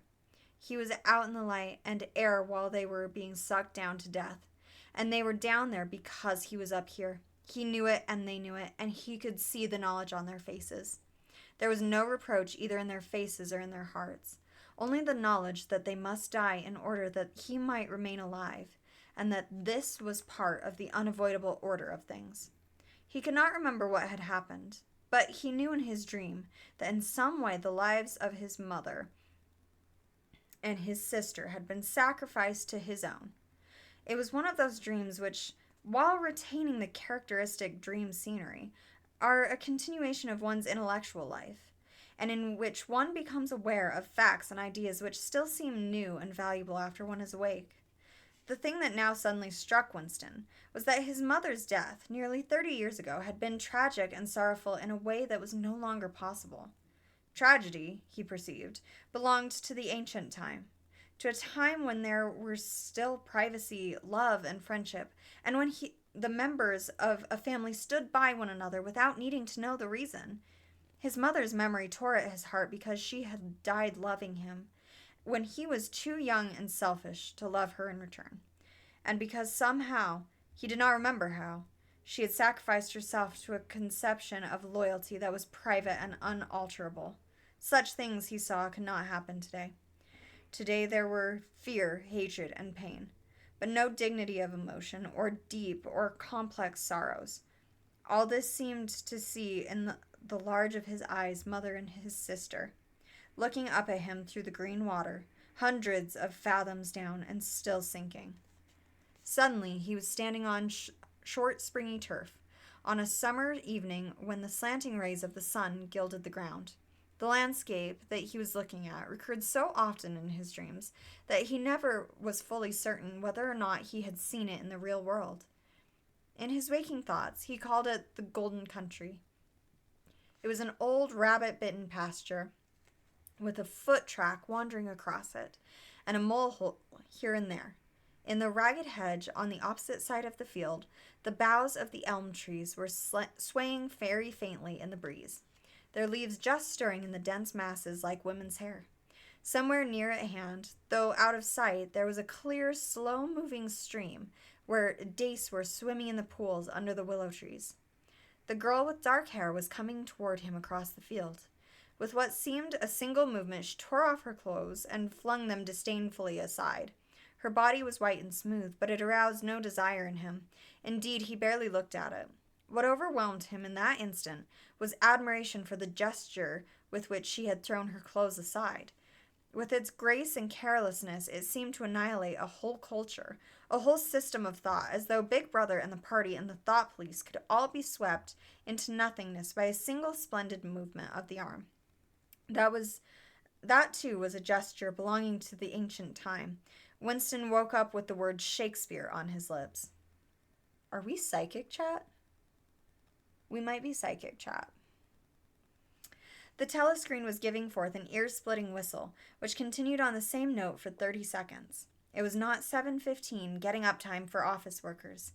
Winston wrenched his body out of bed, naked, for a member of the outer party received only 3,000 clothing coupons annually, and a suit of pajamas was 600, and seized a dingy singlet and a pair of shorts that were lying across a chair.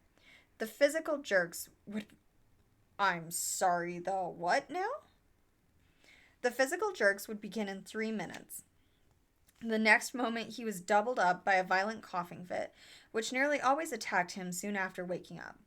It emptied his lungs so completely that he could only begin breathing again by lying on his back and taking a series of deep gasps. His veins had swelled with the effort of the cough, and the varicose ulcer had started itching.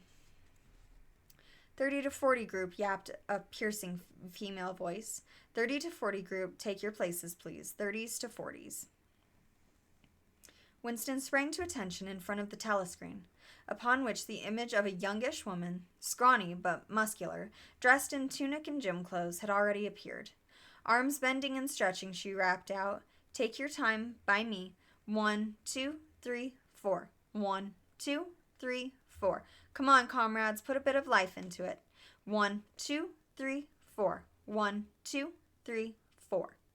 The pain of the coughing fit had not quite driven out of Winston's mind the impression made by his dream, and the rhythmic movements of the exercise restored it somewhat.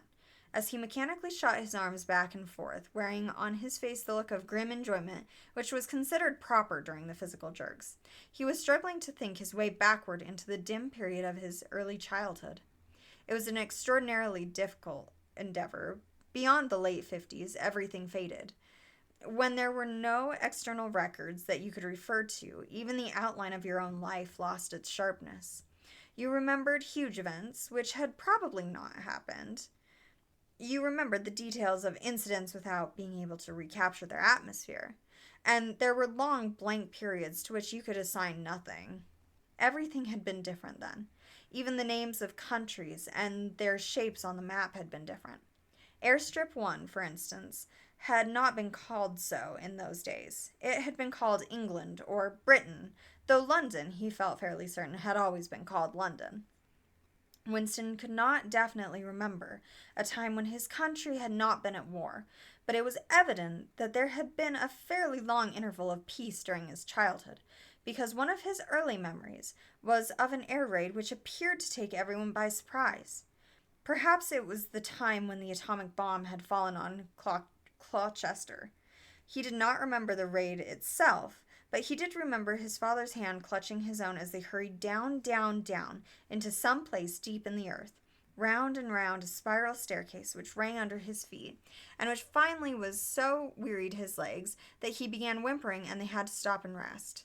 His mother, in her slow, dreamy way, was following a long way behind them. She was carrying his baby sister, or perhaps it was only a bundle of blankets that she was carrying. He was not certain whether his sister had been born then.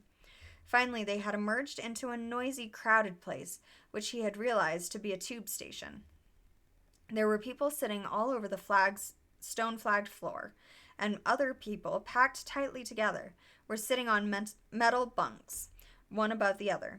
Winston and his mother and father found themselves a place on the floor, and near them an old man and an old woman were sitting side by side on a bunk. The old man had on a decent dark suit and a black cloth cap pushed back from very white hair. His face was scarlet, and his eyes were blue and full of tears. He reeked of gin. It seemed to breathe out of his skin in place of sweat, and one could have fancied that the others welling from his eyes were pure gin. But though slightly drunk, he was also suffering under some grief that was genuine and unbearable. In his childish way, Winston grasped that some terrible thing, something that was beyond forgiveness and could never be remedied, had just happened. It also seemed to him that he knew what it was. Someone whom the old man loved, a little granddaughter perhaps, had been killed. Every few minutes the old man kept repeating, "We did not have trusted 'em. I said so, Ma, didn't I? That's what come of trusting 'em. I said so all along. We did not have trusted the buggers." Which buggers they did not have trusted, Winston could not now remember. Since about that time, war had been literally continuous, though strictly speaking it had not always been the same war. For several months during his childhood, there had been confused street fighting in London itself, some of which he remembered vividly. But to trace out the history of the whole period, to say who was fighting whom at any given moment, would have been utterly impossible, since no written record and no spoken word ever made mention of any alignment from other than the existent one. At the moment, for example, in 1984, if it was 1984, Oceania was at war with Eurasia, and in an alliance with Eastasia. In no public or private utterance was it ever admitted that the three powers had at any time been grouped along different lines. Actually, as Winston well knew, it was only 4 years since Oceania had been at war with Eastasia and in an alliance with Eurasia. But that was merely a piece of furtive knowledge, which he happened to possess because his memory was not satisfactorily under control. Officially, the change of partners had never happened. Oceania was at war with Eurasia, therefore Oceania had always been at war with Eurasia. The enemy of the moment always represented absolute evil, and it followed that any past or future agreement with him was impossible. The frightening thing, he reflected for the 10,000th time, as he forced his shoulders painfully backward with hands on hips. They were gyrating their bodies from the waist, an exercise that was supposed to be good for the back muscles. The frightening thing was that it might all be true. If the party could thrust its hand into the past and say of this event or that event, it never happened, that surely was more terrifying than mere torture and death. The party said that Oceania had never been in alliance with Eurasia. He, Winston Smith, knew that Oceania had been in alliance with Eurasia as short a time as 4 years ago. But where did that knowledge exist? Only in his own consciousness, which in any case must soon be annihilated. If all others accepted the lie which the party imposed, if all records told the same tale, then the lie passed into history and became truth. Who controls the past? Ran the party slogan. controls the future. Who controls the present controls the past. And yet the past, though of its nature alterable, never had been altered. Whatever was true now was true from everlasting to everlasting. It was quite simple. All that was needed was an unending series of victories over your own memory. Reality control, they called it. In newspeak, doublethink. Stand easy, barked the instructress, a little more genially. Winston sank his arms to his side slowly and refilled his lungs with air. His mind slid away into the labyrinthine world of doublethink.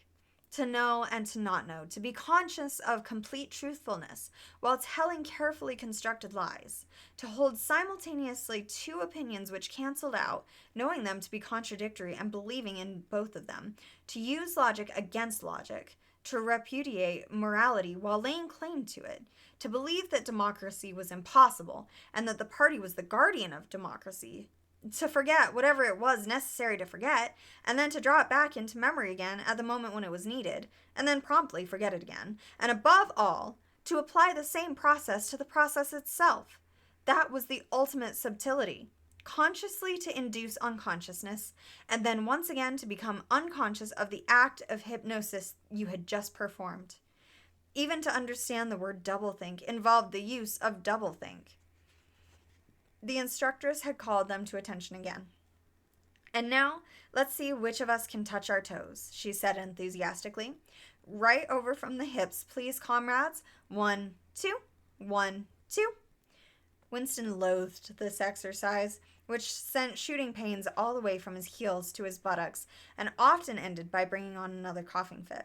The half-pleasant quality went out of his meditations. The past, he reflected, had not merely been altered, it had been actually destroyed. For how could you establish even the most obvious fact when there existed no record outside of your own memory? He tried to remember in what year he had first heard mention of Big Brother. He thought it must have been at some time in the 60s, but it was impossible to be certain. In the party histories, of course, Big Brother figured as the leader and guardian of the revolution since his very earliest days. His exploits had been gradually pushed backwards in time until already they extended into the fabulous world of the 40s and the 30s, when the capitalists in their strange cylindrical hats still rode through the streets of London in great gleaming motor cars or horse carriages with glass sides. There was no knowing how much of this legend was true or how much invented. Winston could not even remember at what date the party itself had come into existence.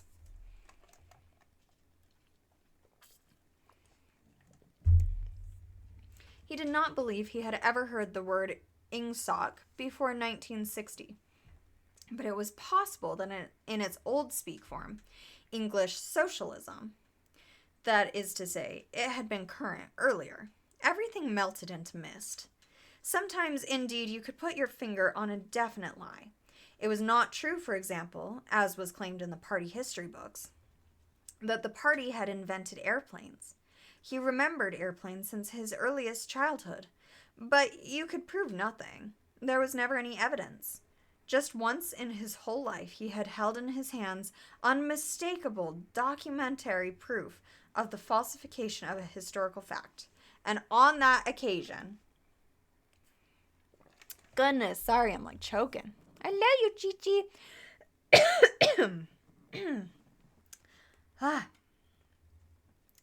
And on that occasion... Smith! Screamed the shrewish voice from the telescreen. 6079 Smith W. Yes, you. Bend lower, please. You can do better than that. You're not trying. Lower, please. That's better, comrade. Now stand at ease, the whole squad, and watch me. A sudden hot sweat had broken out all over Winston's body. His face remained completely inscrutable. Never show dismay. Never show resentment. A single flicker of the eyes could give you away. He stood watching while the instructress raised her arms above her head and, one could not say gracefully, but with remarkable neatness and efficiency, bent over and tucked the first joint of her fingers under her toes. There, comrades, that's how I want to see you doing it. Watch me again. I'm 39 and I've had 4 children. Now look. She bent over again. You see, my knees aren't bent. You can all do it if you want to, she added as she straightened herself up. Anyone under 45 is perfectly capable of touching his toes. We don't all have the privilege of fighting in the front line, but at least we can all keep fit. Remember our boys on the Malabar front, and the sailors in the floating fortresses. Just think what they have to put up with. Now try again. That's better, comrade. That's much better, she added encouragingly as Winston, with a violent lunge, succeeded in touching his toes, with knees unbent for the first time in several years. Hi, Wiz! That is the end of chapter 3. How's everybody doing?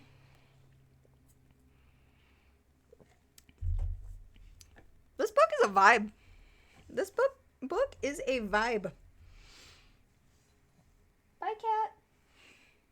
We had a cat think about coming in to say hi. The cat changed his mind.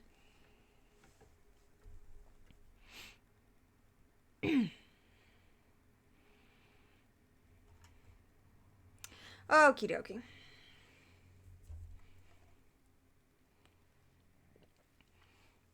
Give me just half a second to check my phone and we'll get into chapter 4.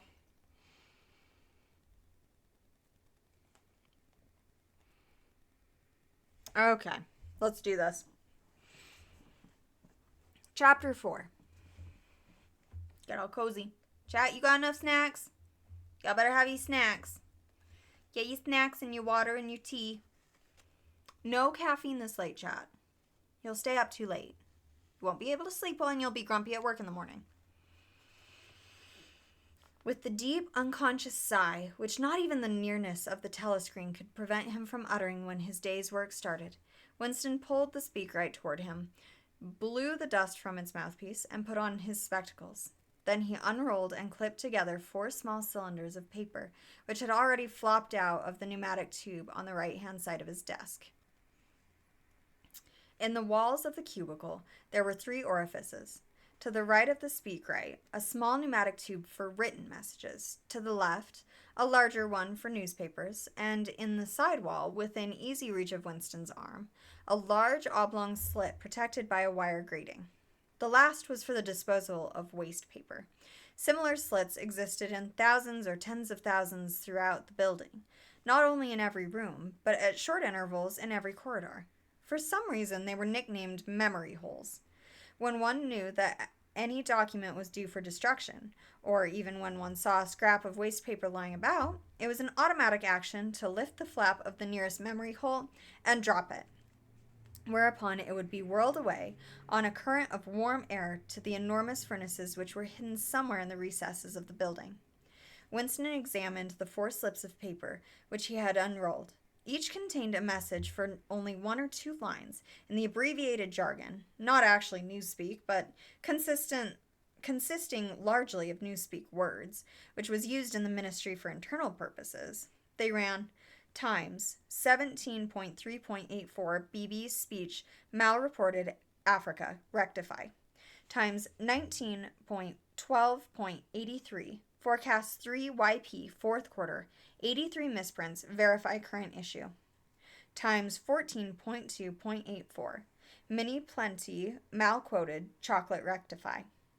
Times 3.12.83, reporting BB day order, double plus ungood refs, unpersons, rewrite, full wise, up sub, anti-filing. Wow. With a faint feeling of satisfaction, Winston laid the 4th message aside. It was an intricate and responsible job, and had better be dealt with last. The other 3 were routine matters, though the second would probably mean some tedious wading through lists of figures. Winston dialed back numbers on the telescreen and called for the appropriate issues of the Times, which slid out of the pneumatic tube after only a few minutes' delay. The messages he had received referred to articles or news items, which for one reason or another it was thought necessary to alter, or as the official phrase had it, to rectify.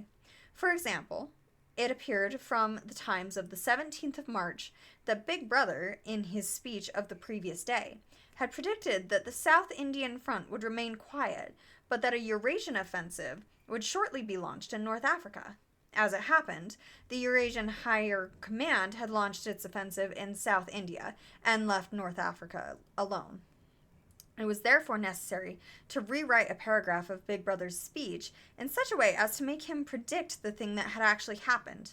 Or, again, the Times of the 19th of December had published the official forecasts of the output of various classes of consumption goods in the fourth quarter of 1983, which was also the sixth quarter of the ninth three-year plan. Today's issue contained a statement of the actual output, from which it appeared that the forecasts were in every instance, grossly wrong. Winston's job was to rectify the original figures by making them agree with the later ones. As for the third message, it referred to a very simple error which could be set right in a couple of minutes. As short a time ago as February, the Ministry of Plenty had issued a promise, a categorical pledge were the official words, that there would be no reduction of the chocolate ration during 1984. Actually, as Winston was aware, the chocolate ration was to be reduced from 30 grams to 20 at the end of the present week. All that was needed was to substitute for the original promise a warning that it would probably be necessary to reduce the ration at some time in April. As soon as Winston had dealt with each of the messages, he clipped his speak-written corrections to the appropriate copy of the Times and pushed them into the pneumatic tube. Then, with a movement which was nearly as possible unconscious, he crumpled the original message and any notes that he himself had made and dropped them into the memory hole to be devoured by the flames. What happened in the unseen labyrinth to which the pneumatic tubes led, he did not know in detail, but he did know in general terms. As soon as all the corrections which had to be necessary in any particular number of the Times had been assembled and collated, the number would be reprinted, the original copy destroyed, and the corrected copy placed on the files in its stead. This process of continuous alteration was applied not only to newspapers, but to books, periodicals, pamphlets, posters, leaflets, films, soundtracks, cartoons, photographs, to every kind of literature or documentation which might conceivably hold any political or ideological significance. Day by day and almost minute by minute, the past was brought up to date. In this way, every prediction made by the party could be shown by documentary evidence to have been correct. Nor was any item of news or any expression of opinion which conflicted with the needs of the moment ever allowed to maintain on record. All history was a palimpsest, scraped clean and reinscribed exactly as often as was necessary. In no case would it have been possible, once the deed was done, to prove that any falsifications had taken place. The largest section of the Records Department, far larger than the one in which Winston worked, consisted simply of persons whose duty it was to track down and collect all copies of books.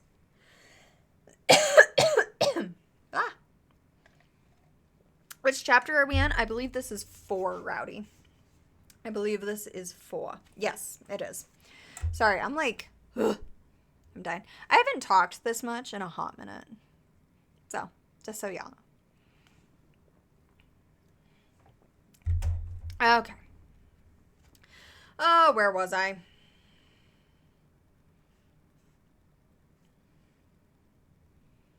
Okay, yes. Consisted simply of persons whose duty it was to track down and collect all copies of books, newspapers, and other documents which had been superseded and were due for destruction. A number of the Times which might, because of changes in political alignment, be mistaken prophecies uttered by Big Brother, have been rewritten a dozen times, still stood on the files bearing its original date, and no other copy existed to contradict it. Books also were recalled and rewritten again and again, and were invariably reissued without any admission that any alteration had been made. Even the written instructions which Winston received, and which he invariably got rid of as soon as he had dealt with them, never stated or implied that any act of forgery was to be committed. Always the reference was to slips, errors, misprints, or misquotations which it was necessary to put right in the interests of accuracy. But actually, he thought as he readjusted the Ministry of Plenty's figures, it was not even forgery. It was merely the substitution of one piece of nonsense for another. Most of the material that you were dealing with had no connection with anything in the real world, not even the kind of connection that is contained in a direct lie. Statistics were just as much a fantasy in their original version as in their rectified version. A great deal of the time you were expected to make them up out of your head. For example, the Ministry of Plenty's forecast had estimated the output of boots for the quarter at 145 million pairs. The actual output was given as 62 million. Winston, however, in rewriting the forecast, marked the figure down to 57 millions, so as to allow for the usual claim that the quota had been overfilled. In any case, 62 millions was no nearer the truth than 57 millions, or than 145 millions. Very likely, no boots had been produced at all. Likelier still, nobody knew how many had been produced, much less cared.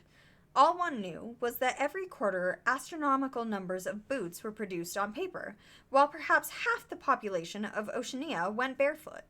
And so it was with every class of recorded fact, great or small, everything faded away into a shadow world in which finally even the date of the year had become uncertain. Winston glanced across the hall.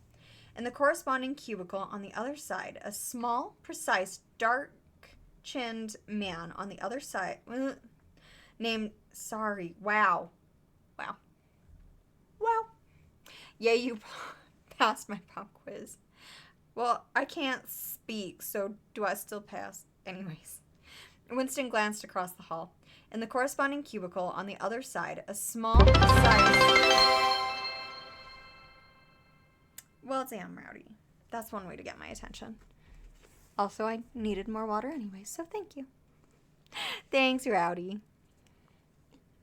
That's for passing the quiz. Chat, are you all taking notes? Because Rowdy's quizzing us. Apparently, there's actually going to be a test on this. Are y'all paying attention? Wake up. Wake up and pay attention. There's a quiz. Okay. Winston glanced across the hall. In the corresponding cubicle on the other side, a small, precise-looking, dark-chinned man named Tillotson. Tillotson? What kind of a name is Tillotson? Was working steadily away with a folded newspaper on his knee and his mouth very close to the mouthpiece of the speakwrite. He had the air of trying to keep what he was saying a secret between himself and the telescreen. He looked up, and his spectacles darted a hostile flash in Winston's direction. Winston hardly knew Tillotson, and had no idea what work he was employed on. People in the records department did not readily talk about their jobs. In the long windowless hall, with its double row of cubicles, and its endless rustle of papers and hum of voices murmuring into speakwrites, there were quite a dozen people whom Winston did not even know by name, though he daily saw them hurrying to and fro in the corridors, or gesticulating in the 2 minutes' hate. He knew that in the cubicle next to him, the little woman with sandy hair toiled day in, day out, simply at tracking down and deleting from the press the names of people who had been vaporized, and were therefore considered never to have existed. There was a certain fitness in this, since her own husband had been vaporized a couple of years earlier. And a few cubicles away, a mild, ineffectual, dreamy creature named Ampleforth, and with very hairy ears and a surprising talent for juggling with rhymes and meters, was engaged in producing garbled versions, definitive texts they were called, of poems which had become ideologically offensive, but which for one reason or another were to be retained in the anthologies. And this hall, with its 50 workers or thereabouts, was only one subsection, a single cell, as it were, in the huge complexity of the records department. Beyond, above, below, were other swarms of workers engaged in unimaginable multitude of jobs. There were the huge printing shops with their sub-editors, their typography experts, and their elaborately equipped studios for the faking of photographs. There were the telegrams section with its engineers, its producers, and its teams of actors specially chosen for their skill in imitating voices. There were the armies of reference clerks, whose job was simply to draw up lists of books and periodicals which were due for recall. There were the vast repositories where the corrected documents were stored, and the hidden furnaces where the original copies were destroyed. And somehow, or other, quite anonymous, there were the directing brains who coordinated the whole effort and laid down the lines of policy, which made it necessary that this fragment of the past should be preserved, this one falsified, and the other rubbed out of existence. And the Records Department, after all, was itself only a single branch of the Ministry of Truth, whose primary job was not to reconstruct the past, but to supply the citizens of Oceania with newspapers, films, textbooks, telescreen programs, plays, novels, with every conceivable kind of information, instruction, or entertainment, from a statue to a slogan, from a lyric poem to a biological treatise, and from a child's spelling book to a newspeak dictionary. And the ministry had not only to supply the multifactious needs of the party, but also to repeat the whole operation at a lower level for the benefit of the proletariat. There was a whole chain of separate departments dealing with proletarian literature, music, drama, and entertainment generally. Here were produced rubbishy newspapers containing almost nothing except sport, crime, and astrology, sensational 5-cent novelettes, films oozing with sex, and sentimental songs which were composed entirely by mechanical means on a special kind of kaleidoscope known as a versificator. There was even a whole subsection, pornosac, it was called in newspeak, engaged in producing the lowest kind of pornography, which was sent out in sealed packets and which no party member, other than those who worked on it, was permitted to look at.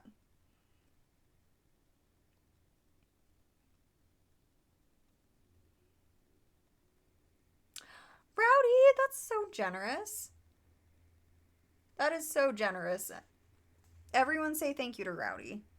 Also, I gotta pause here. Because how wild is this section? How wild? Like, there's a whole chain of departments producing this crap entertainment. They're just spitting out something for you to consume. It sounds so much like he was predicting AI slop at this point. Does it not?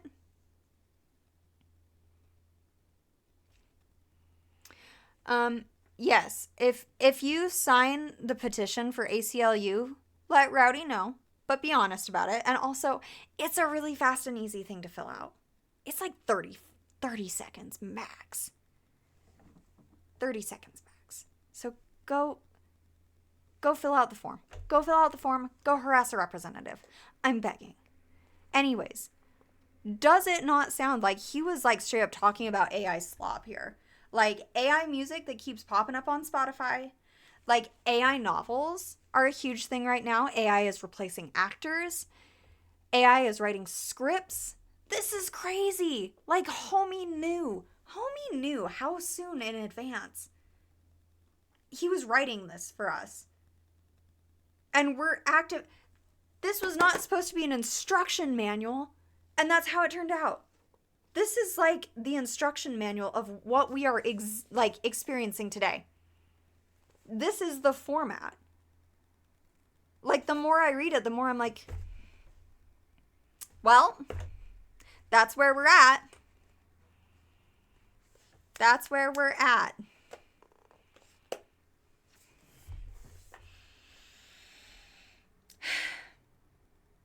I just had to take a beat on that one, because are you joking? Are you joking? This is crazy. This is crazy. He just detailed AI slop.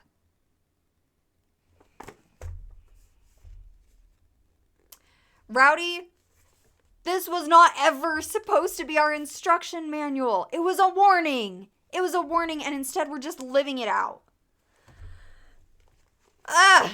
Okay, anyways, go sign the petition. It literally just linked in chat. It literally just popped up in chat. What are you doing? Go fill out that form. It's 30 seconds of your time. Go fill it out. You have no excuses. You have no excuses. Go fill it out and then come tell us. Okay. Anyways. Where was I? No, and the fact that like it was relevant in 2011 and it just keeps getting more and more relevant.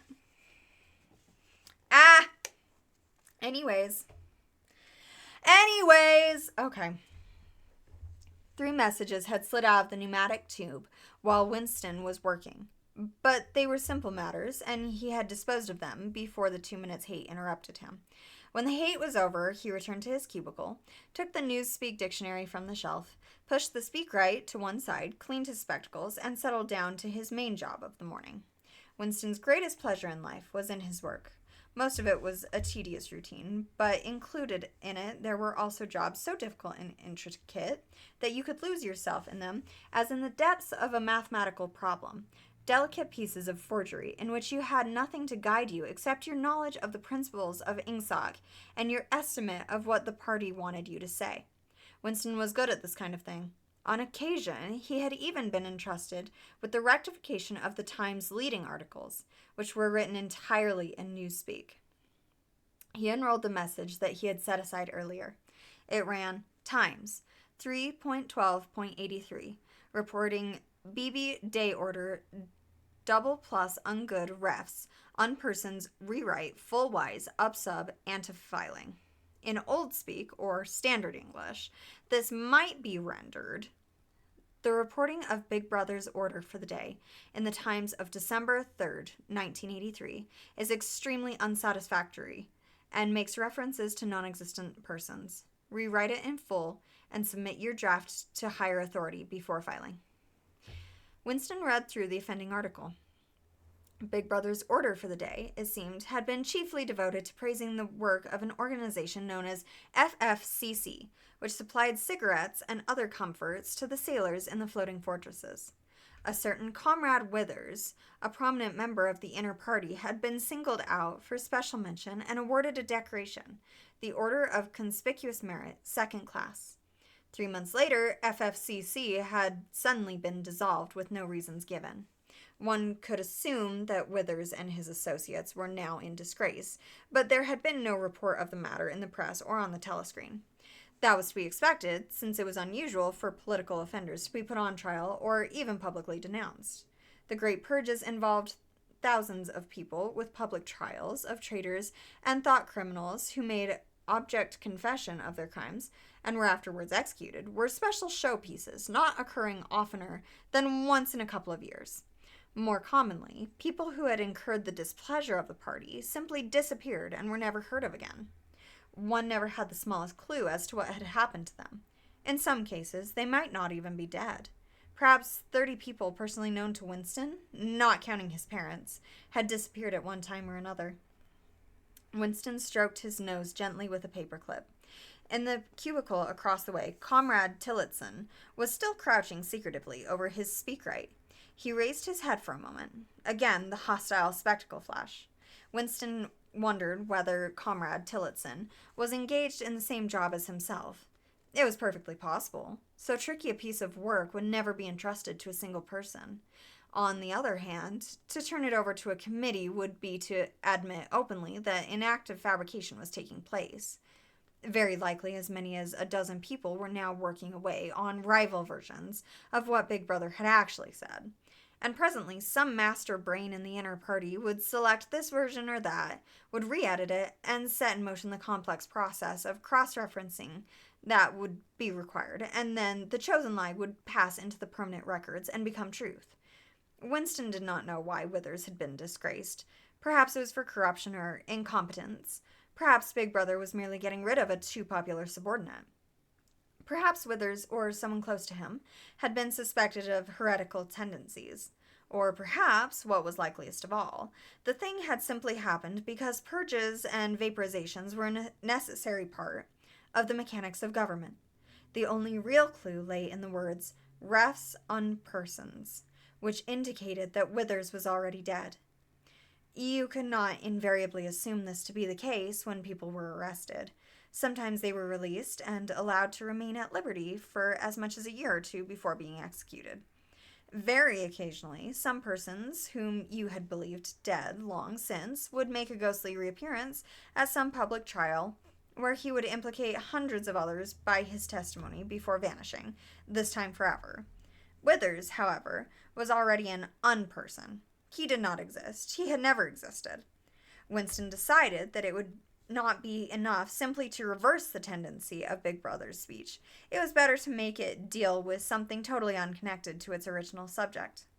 He might turn the speech into the usual denunciation of traitors and thought criminals, but that was a little too obvious. While to invent a victory at the front, or some triumph of overproduction in the ninth 3-year plan, might complicate the records too much. What was needed was a piece of pure fantasy. Suddenly, there sprang into his mind, ready made as it were, the image of a certain Comrade Ogilvy, who had recently died in battle in heroic circumstances. There were occasions when Big Brother devoted his order of the day to commemorating some humble, rank-and-file party member whose life and death he held up as an example worthy to be followed.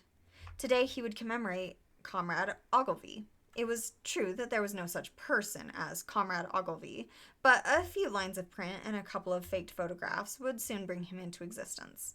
Winston thought for a moment, then pulled the speakwrite toward him and began dictating in Big Brother's familiar style, a style at once military and pedantic, and because of a trick of asking questions and then promptly answering them.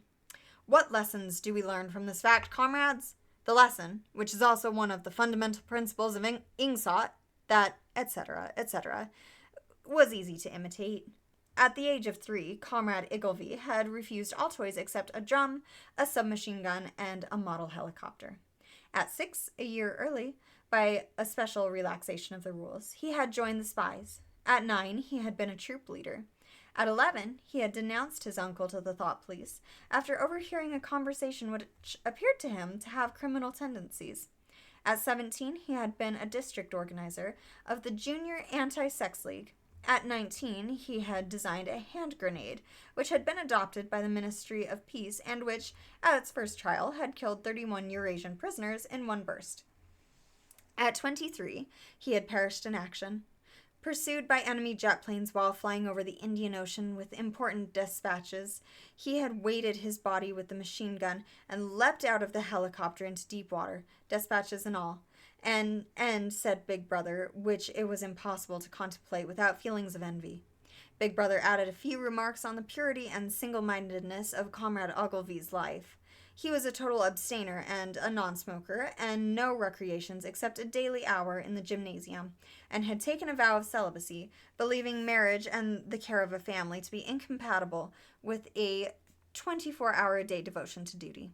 He had no subjects of conversation except the principles of Ingsoc, and no aim in life except the defeat of the Eurasian enemy and the hunting down of spies, saboteurs, thought criminals, and traitors generally. Winston debated with himself whether to award Comrade Ogilvy the Order of Conspicuous Merit, and in the end he decided against it because of the unnecessary cross-referencing that it would entail. Once again he glanced at his rival in the opposite cubicle. Something seemed to tell him with certainty that Tillotson was busy on the same job himself. There was no way of knowing whose version would finally be adopted, but he felt a profound conviction that it would be his own. Comrade Ogilvy, unimagined an hour ago, was now a fact. It struck him as curious that you could create dead men but not living ones. Comrade Ogilvy, who had never existed in the present, now existed in the past, and when once the act of forgery was forgotten, he would exist just as authentically and upon the same evidence as Charlemagne or Julius Caesar. Okay, another little break for Momo. Fun fact, 1984 was written in 1940. I like that. I like that. It was also a little too prophetic. I don't like it.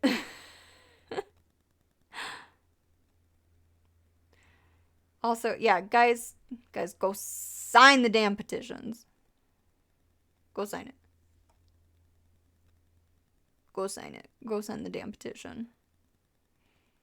Don't make me keep harassing you. I'll do it. Yeah, I don't want to deal with it, Rowdy.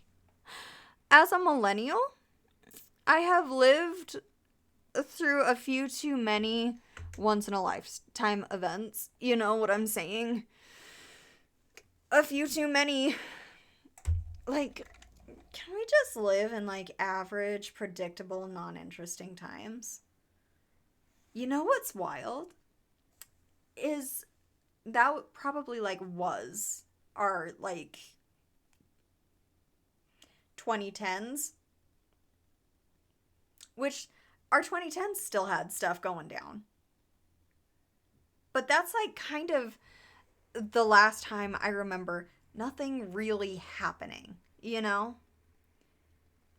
Things didn't really like start being unprecedented until like 2015, 2016. Listen, I know. There were a lot of wars and events and things happening.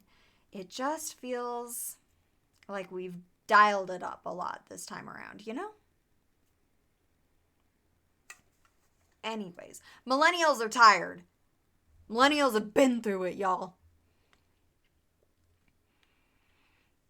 Ugh. Millennials done did been through it. Give millennials a break. Okay. We are on chapter 5. Chat, we're kind of cruising. We had 9/11, 2008 recession. Then it all, yeah, exactly. Same Shelby Sparkle Pants. I'm tired. I want some aggressively precedented times. I want some very precedented times. I want them to be so precedented. I want them to be so damn precedented. Anyways.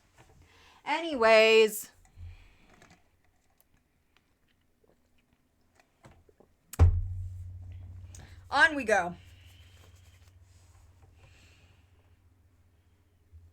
Chapter 5.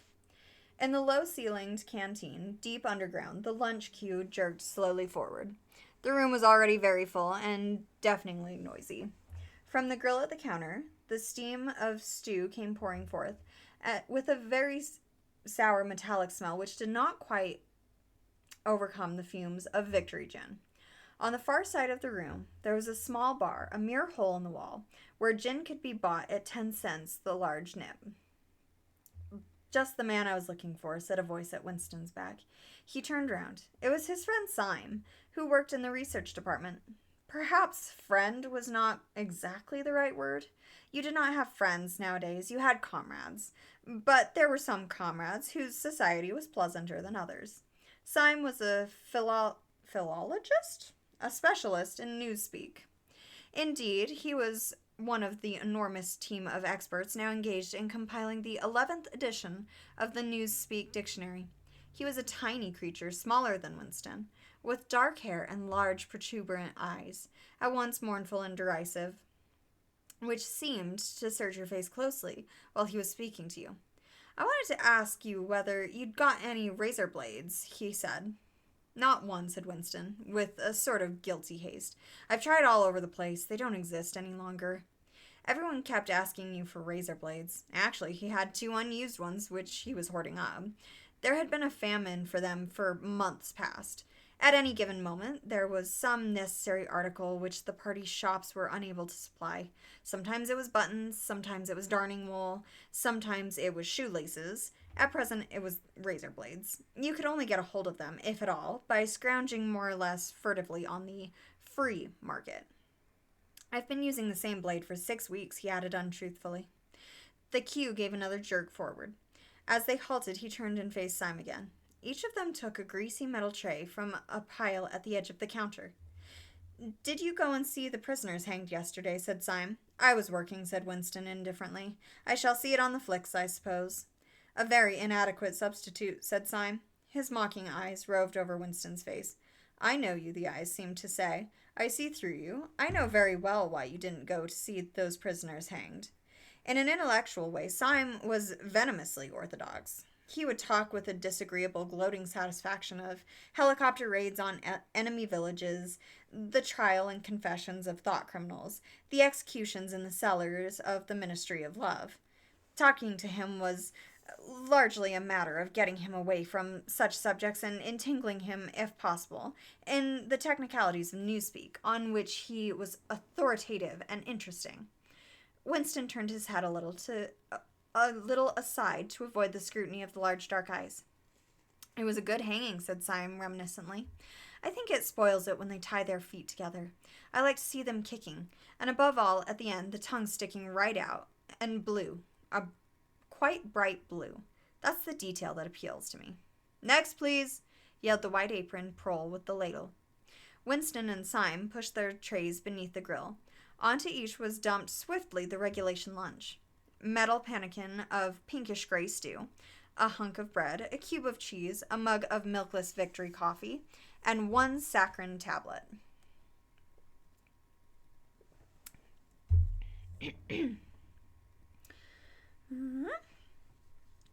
There's a table over there, under that telescreen, said Syme. Let's pick up a gin on the way. The gin was served out to them in handleless china mugs. They threaded their way across the crowded room and unpacked their trays onto the metal-topped table, on one corner of which someone had left a pool of stew, a filthy liquid mess that had the appearance of vomit. Winston took up his mug of gin, paused for an instant to collect his nerve, and gulped the oily-tasting stuff down.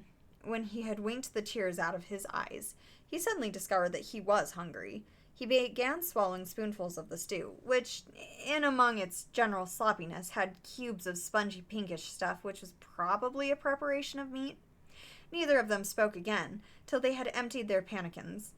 From the table at Winston's left, a little behind his back, someone was talking rapidly and continuously, a harsh gabble almost like the quacking of a duck, which pierced the general uproar of the room. "How's the dictionary getting on?" said Winston, raising his voice to overcome the noise. "Slowly," said Syme. "I'm on the adjectives. It's fascinating." He had brightened up immediately at the mention of Newspeak. He pushed his pannikin aside, took up his hunk of bread in one delicate hand, and his cheese in the other, and leaned across the table so as to be able to speak without shouting. "The 11th edition is the definitive edition," he said. "We're getting the language into its final shape, the shape it's going to have when nobody speaks anything else. When we've finished with it, people like you will have to learn it all over again. You think, I dare say, that our chief job is inventing new words, but not a bit of it. We're destroying words. Scores of them, hundreds of them, every day. We're cutting the language down to the bone. The 11th edition won't contain a single word that will become obsolete before the year 2050. He bit hungrily into his bread and swallowed a couple of mouthfuls, then continued speaking with a sort of pedant's passion. His thin, dark face had become animated, his eyes had lost their mocking expression, and grown almost dreamy. It's a beautiful thing, the destruction of words. Of course, the great wastage is in the verbs and adjectives, but there are hundreds of nouns that can be got rid of as well. It isn't only the synonyms, there's also the antonyms. After all, what justification is there for a word which is simply the opposite of some other words? A good word contains its opposite in itself. Take good, for instance. If you have a word like good, what need is there for a word like bad? Ungood will do just as well. Better because it's an exact opposite, which the other is not. Or again, if you want a stronger version of good, what sense is there in having a whole string of vague, useless words like excellent and splendid and all the rest of them? Plus good covers the meaning, or double plus good if you want something stronger still. Of course, we use these forms already, but in the final version of Newspeak, there will be nothing else. In the end, the whole notion of goodness and badness will be covered by only 6 words. In reality, only 1 word. Don't you see the beauty of that, Winston? It was Beebe's idea originally, of course, he added as an afterthought. A sort of vapid eagerness flitted across Winston's face at the mention of Big Brother. Nevertheless, Syme immediately detected a certain lack of enthusiasm. "You haven't a real appreciation of Newspeak, Winston," he said almost sadly. "Even when you write it, you're still thinking in Old Speak. I've read some of those pieces you write in the Times occasionally. They're good enough, but they're translations. In your heart, you'd prefer to stick to Old Speak, with all its vagueness and its useless shades of meaning. You don't grasp the beauty of the destruction of words. Do you know that Newspeak is the only language in the world whose vocabulary gets smaller every year?" Winston did know that, of course. He smiled sympathetically, he hoped, not trusting himself to speak. Syme bit off another fragment of the dark-colored bread, chewed it briefly, and went on. Don't you see that the whole aim of Newspeak is to narrow the range of thought? In the end, we shall make thought crime literally impossible because there will be no words in which to express it. Every concept that can ever be needed will be expressed by exactly one word, with its meaning rigidly defined and all its subsidiary meanings rubbed out and forgotten. Already in the 11th edition, we're not far from that point. But the process will still be continuing long after you and I are dead. Every year, fewer and fewer words, and the range of consciousness always a little smaller. Even now, of course, there's no reason or excuse for committing thought crime. It's merely a question of self-discipline, reality, control. But in the end, there won't be any need even for that. The revolution will be complete when the language is perfect. Newspeak is Ingsoc, and Ingsoc is Newspeak, he added with a sort of mystical satisfaction. Has it ever occurred to you, Winston, that by the year 2050, at the very least, not a single human being will be alive who could understand such a conversation as we are having now? Except, began Winston doubtfully, and then stopped. It had been on the tip of his tongue to say except the proles, but he checked himself, not feeling fully certain that this remark was not in some way unorthodox. Syme, however, had divined what he was about to say. The proles are not human beings, he said carelessly. By 2050, earlier probably, all real knowledge of Old Speak will have disappeared. The whole literature of the past will have been destroyed. Chaucer, Shakespeare, Milton, Byron, they'll exist only in Newspeak versions. Not merely changed into something different, but actually changed into something contradictory of what they used to be. Even the literature of the party will change. Even the slogans will change. How could you have a slogan like "freedom is slavery" when the concept of freedom has been abolished? The whole climate of thought will be different. In fact, there will be no thought, as we understand it now. Orthodoxy means not thinking, not needing to think. Orthodoxy is unconsciousness. One of these days, Winston thought, with sudden deep conviction, Syme will be vaporized. He is too intelligent. He sees too clearly and speaks too plainly. The party does not like such people. One day he will disappear. It is written on his face. Winston had finished his bread and cheese. He turned a little sideways in his chair to drink his mug of coffee. At the table on his left, the man with the strident voice was still talking remorselessly away. A young woman, who was perhaps his secretary, and who was sitting with her back to Winston, was listening to him and seemed to be eagerly agreeing with everything that he said.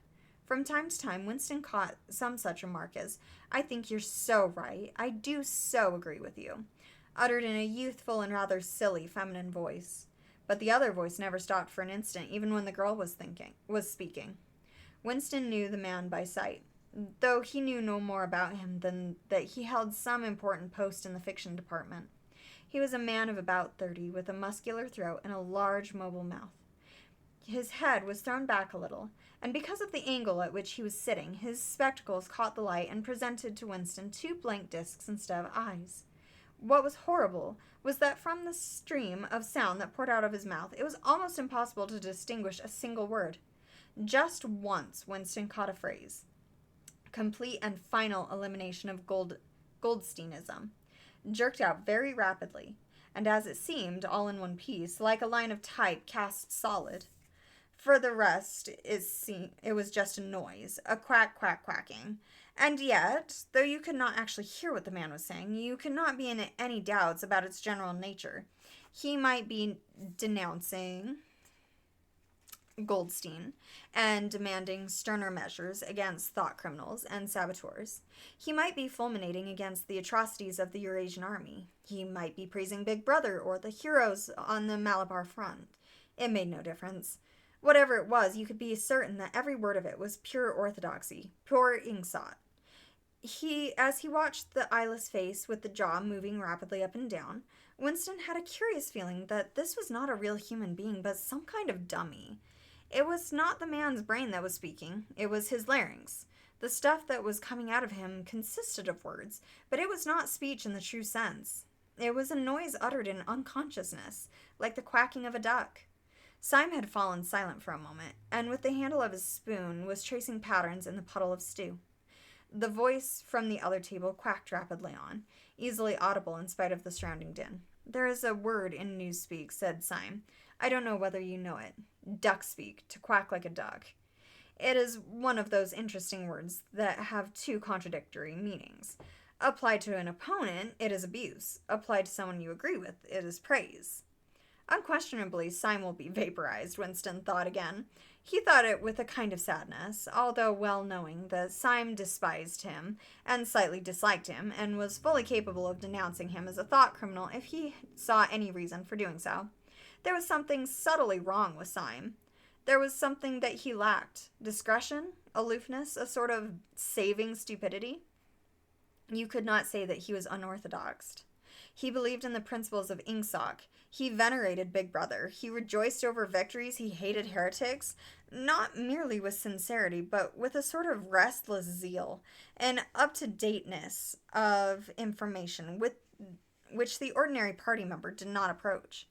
Yet a faint air of disreputability always clung to him.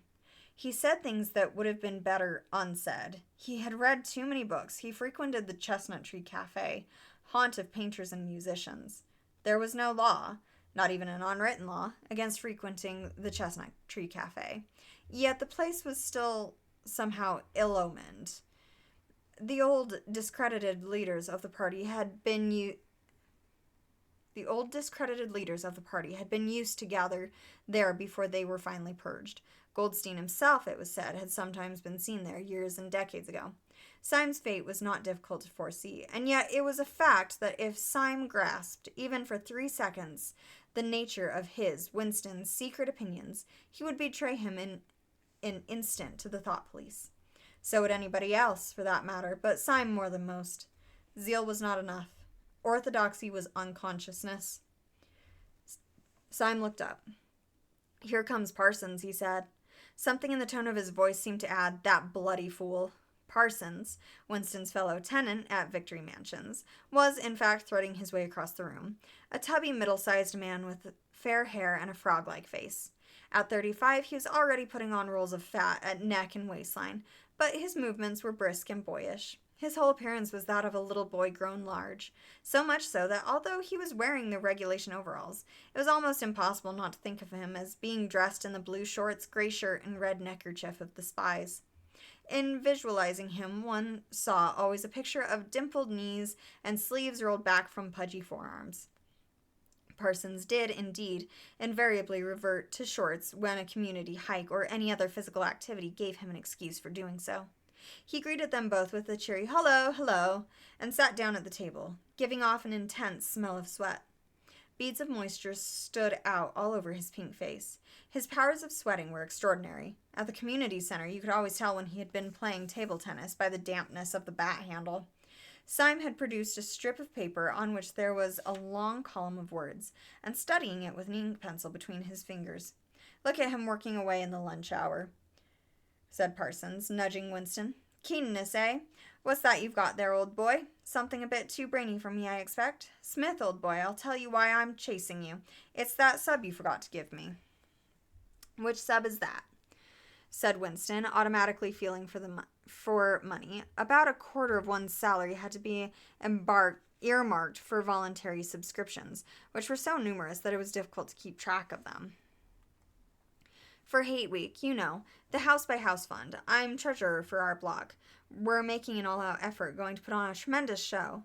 I tell you, it won't be my fault if Old Victory Mansions doesn't have the biggest outfit of flags in the whole street. $2 you promised me." Winston found and handed over 2 creased and filthy notes, which Parsons entered into a small notebook, in the neat handwriting of the illiterate. "By the way, old boy," he said, "I hear that little beggar of mine let fly at you with his catapult yesterday. I gave him a good dressing down for it. In fact, I told him I'd take the catapult away if he does it again." "I think he was a little upset at not going to the execution," said Winston. "Ah, well, what I mean to say, shows the right spirit, doesn't it? Mischievous little beggars they are, both of them, but talk about keenness. All they think about is the spies, and the war, of course. Do you know what that little girl of mine did last Saturday when her troop was on a hike out Berkhamsted way? She got 2 other girls to go with her, slipped off from the hike, and spent the whole afternoon following a strange man. They kept on his tail for 2 hours, right through the woods, and then, when they got into Amersham, handed him over to the patrols." "What did they do that for?" said Winston, somewhat taken aback. Parsons went on triumphantly. "My kid made sure he was some kind was some kind of enemy agent. Might have been dropped by parachute, for instance. But here's the point, old boy. What do you think put her onto him in the first place? She spotted he was wearing a funny kind of shoes. Said she'd never seen anyone wearing shoes like that before. So the chances were he was a foreigner. Pretty smart of a nipper for 7, eh? What happened to the man? Said Winston. I couldn't say, of course, but I wouldn't be altogether surprised if Parsons made the motion of aiming a rifle and clicked his tongue for the explosion. Good, said Syme abstractedly, without looking up from his strip of paper. Of course we can't afford to take chances, agreed Winston dutifully. What I mean to say, there is a war on, said Parsons. As though in confirmation of this, a trumpet call floated from the telescreen just above their heads. However, it was not the proclamation of a military victory this time, but merely an announcement from the Ministry of Plenty. Comrades, cried an eager, youthful voice. Attention, comrades. We have glorious news for you. We have won the battle for production. Returns now completed of the output of all classes of consumption goods show that the standard of living has risen by no less than 20% over the past year. All over Oceania this morning there were irrepressible, spontaneous demonstrations when workers marched out of factories and offices and paraded through the streets with banners voicing their gratitude to Big Brother for the new happy life which his wise leadership has bestowed upon us. Here are some of the completed figures. Foodstuffs. The phrase, our new happy life, recurred several times. It had been a favorite of late with the Ministry of Plenty. Parsons, his attention caught by the trumpet call, sat listening with a sort of gaping solemnity, a sort of edified boredom. He could not follow the figures, but he was aware that they were in some way a cause for satisfaction. He had lugged out a huge and filthy pipe, which was already half full of charred tobacco. When the tobacco ration at 100 grams a week, it was seldom possible to fill a pipe up to the top. Winston was smoking a Victory cigarette, which he held carefully horizontal.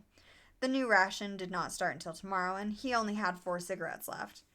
For the moment, he had shut his ears to the remoter noises and was listening to the stuff that streamed out of the telescreen. It appears that there had been demonstrations to thank Big Brother for raising the chocolate ration to 20 grams a week. Oh my god. Sorry, I'm just taking half a second here.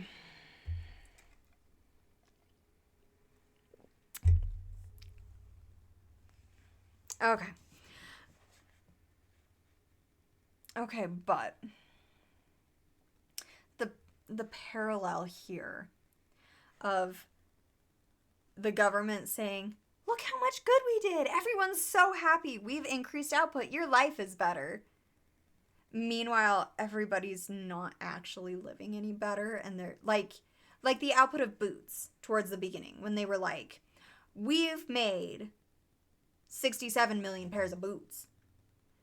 And Winston's like, you keep saying that you've made millions of pairs of boots, but half of the population don't have shoes. And like, there's too many active parallels here. Too many active current parallels. And the more I keep reading it, the more I go, oh. Hey. That's fine.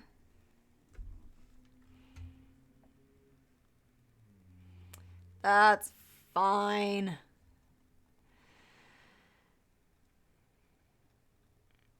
How's everybody doing? How are we feeling?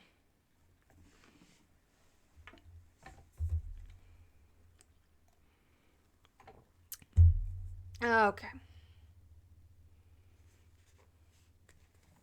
It appeared that there had even been demonstrations to thank Big Brother for raising the chocolate rations to 20 grams a week.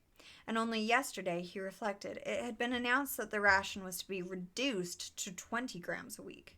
Was it possible that they could swallow that after only 24 hours? Yes, they swallowed it. Parsons swallowed it easily, with the stupidity of an animal. The eyeless creature on the other table swallowed it fanatically, passionately, with a furious desire to track down, denounce, and vaporize anyone who should suggest that last week the ration had been 30 grams. Syme, too, in some more complex way, involving doublethink. Syme swallowed it. Was he then alone in the possession of a memory? The fabulous statistics continued to pour out of the telescreen. As compared with last year, there was more food, more clothes, more houses, more furniture, more cooking pots, more fuel, more ships, more helicopters, more books, more babies, more of everything except disease, crime, and insanity. Year by year and minute by minute, everybody and everything was whizzing rapidly upwards. As Syme had done earlier. Sorry, I just heard a weird noise downstairs and I got spooked. Why am I spooked? Ah! Hi, Funko. Hi, guys. Sorry I haven't had a chance to really, say hi to chat. I am up in this book. I am up in this book right now. I'm up in it. Carrying right along. As Syme had done earlier, Winston had taken up his spoon and was dabbling in the pale-colored gravy that dribbled across the table, drawing a long streak of it out into a pattern. He always meditated resentfully on the physical texture of life. Had it always been like this? Had food always tasted like this? He looked around the canteen, a low-ceilinged, crowded room, its walls grimy from the contact of innumerable bodies, battered metal tables and chairs placed so close together that you sat with elbows touching, bent spoons, dented trays, coarse white mugs, all surfaces greasy, grime in every crack, and a sourish composite smell of bad gin and bad coffee and metallic stew and dirty clothes. Always in your stomach and in your skin there was a sort of protest, a feeling that you had been cheated of something that you had a right to. It was true that he had no memories of anything greatly different. In any time that he could remember, there had never been quite enough to eat. One had never had socks or underclothes that were not full of holes. Furniture had always been battered and rickety. Rooms underheated, tube trains crowded, houses falling to pieces, bread dark-colored, tea a rarity, coffee filthy tasting, cigarettes insufficient, nothing cheap and plentiful except synthetic gin. And though, of course, it grew worse as one's body aged, was it not a sign that this was not the natural order of things? If one's heart sickened at the discomfort and dirt and scarcity, the interminable winters, the stickiness of one's socks, the lifts that never worked, the cold water, the gritty soap, the cigarettes that came to pieces, the food with its strange evil tastes, why should one feel it to be intolerable unless one had some kind of ancestral memory that things had once been different? He looked around the canteen again. Nearly everyone was... The cats are fighting. The cats are fighting. The cats are fighting. Can y'all not? Okay, I actually do. I want to stop and talk. I want to stop and talk. So, it's talking about it hasn't always been like this, right? Like, why does everything look like this? Why is everything so bland and gross? Is that not what we're experiencing right now? Like, I want you to think about what McDonald's specifically. Think about what McDonald's was like when you were a little kid. And then think about what it actually looks like now. Like, think about the stark difference. And then think about, say, what your childhood neighborhood growing up looked like versus where you live now. And yeah, there is that sort of like rose-colored glasses effect of like nostalgia childhood. But the fact is, institutions, buildings, architecture used to be so fun, bright, colorful, interesting. And now everything is sort of the same like boxy gray industrial standard. Everything is just standard. Even think about like new build homes that they put up, just like massive neighborhoods that they're just putting up all at the same time, and every house looks exactly the same. And think about like your childhood neighborhood probably had a lot of grass, a lot of trees. It probably wasn't very like traffic focused. And now we're living in like these industrial wastelands. Hi, Mimi. Thank you for being here. Thank you for signing the petition. You were wonderful. Mimi, do what you gotta do. I'm so grateful you came in to say hi. Y'all, I've been running my mouth a lot. All right, we need one more person to sign the petition. One more. One more that isn't me because I already signed it. So, I need one more of y'all to go sign that damn petition. Go get her done. Go get her done. Okay.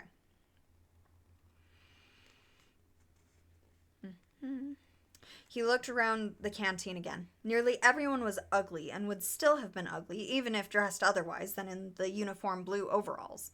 On the far side of the room, sitting at a table alone, a small, curiously beetle-like man was drinking a cup of coffee, his little eyes darting suspicious glances from side to side. How easy it was, thought Winston, if you did not look about you, to believe that the physical type set up by the party as an ideal, tall, muscular youths with deep-bosomed maidens, blonde-haired, vital, sunburnt, carefree, existed and even predominated. Actually, so far as he could judge, the majority of people in Airstrip 1 were small, dark, and ill-favored. It was curious how that beetle-like type proliferated in the ministries. Little dumpy men growing stout very early in life, with short legs, swift scuttling movements, and fat, inscrutable faces with very small eyes. It was the type that seemed to flourish best under the dominion of the party. The announcement from the Ministry of Plenty ended on another trumpet call and gave way to tinny music. Parsons, stirred to vague enthusiasm by the bombardment of figures, took his pipe out of his mouth. The Ministry of Plenty's certainly done a good job this year, he said with a knowing shake of his head. By the way, Smith, old boy, I suppose you haven't got any razor blades you can let me have. Not one, said Winston. I've been using the same blade for 6 weeks myself. Ah, well, just thought I'd ask you, old boy. Sorry, said Winston. The quacking voice from the next table, temporarily silenced during the ministry's announcement, had started up again, as loud as ever. For some reason, Winston suddenly found himself thinking of Mrs. Parsons, with her wispy hair and the dust in the creases of her face. Within 2 years, those children would be denouncing her to the thought police. Mrs. Parson would be vaporized. Syme would be vaporized. Winston would be vaporized. O'Brien would be vaporized. Parsons, on the other hand, would never be vaporized. The eyeless creature with the quacking voice would never be vaporized. The little beetle-like men who scuttled so nimbly through the labyrinthine corridors of ministries, they, too, would never be vaporized. And the girl with dark hair, the girl from the fiction department, she would never be vaporized either. It seemed to him that he knew instinctively who would survive and who would perish, though just what it was that made for survival, it was not easy to say. At this moment, he was dragged out of his reverie with a violent jerk. The girl at the next table had turned partly round and was looking at him. It was the girl with dark hair. She was looking at him in a sidelong way, but with curious intensity. That instant that she caught his eye, she looked away again. The sweat started out on Winston's backbone. A horrible pang of terror went through him. It was gone almost at once, but it left a sort of nagging uneasiness behind. Why was she watching him? Why did she keep following him about? Unfortunately, he could not remember whether she had been at the table when he arrived or had come afterwards. But yesterday, at any rate, during the 2 minutes' hate, she had sat immediately behind him when there was no apparent need to do so. Quite likely her real object had been to listen to him and make sure whether he was shouting loudly enough. His earlier thought returned to him. Probably she was not actually a member of the Thought Police, but then it was precisely the amateur spy who was the greatest danger of all. He did not know how long she had been looking at him, but perhaps for as much as 5 minutes, and it was possible that his features had not been perfectly under control. It was terribly dangerous to let your thoughts wander when you were in public place, or within range of any telescreen. The smallest thing could give you away. A nervous tic, an unconscious look of anxiety, a habit of muttering to yourself, anything that carried with it the suggestion of abnormality, of having something to hide, to wear an improper expression on your face, to look incredulous when a victory was announced, for example, was itself a punishable offense. There was even a word for it in newspeak. Face crime, it was called. The girl had turned her back on him again. Perhaps, after all, she was not following him about. Perhaps it was coincidence that she had sat so close to him 2 days running. His cigarette had gone out, and he had laid it carefully on the edge of the table. He would finish smoking it after work, if he could keep the tobacco in it. Quite likely the person at the next table was a spy of the thought police, and quite likely he would be in the cellars of the Ministry of Love within 3 days, but a cigarette end must not be wasted. Syme had folded up his strip of paper and stowed it away in his pocket. Parsons had begun talking again. "Did I ever tell you, old boy," he said, chuckling round the stem of his pipe, "about the time when those two nippers of mine set fire to the old market woman's skirt because they saw her wrapping up sausages in a poster of BB? Sneaked up behind her and set fire to it with a box of matches. Burned her quite badly, I believe. Little beggars, eh? But keen as mustard. That's a first-rate training they give them in the spies nowadays. Better than in my day, even. What do you think's the latest thing they've served them out with? Ear trumpets for listening through keyholes. My little girl brought one home the other night. Tried it out on our sitting room door and reckoned she could hear twice as much as with her ear to the hole. Of course, it's only a toy, mind you. Still gives them the right idea, eh?" At this moment, the telescreen let out a piercing whistle. It was the signal to return to work. All three men sprang to their feet to join in the struggle round the lifts, and the remaining tobacco fell out of Winston's cigarette. Poor Winston. Poor cigarette. What a shame. What a shame.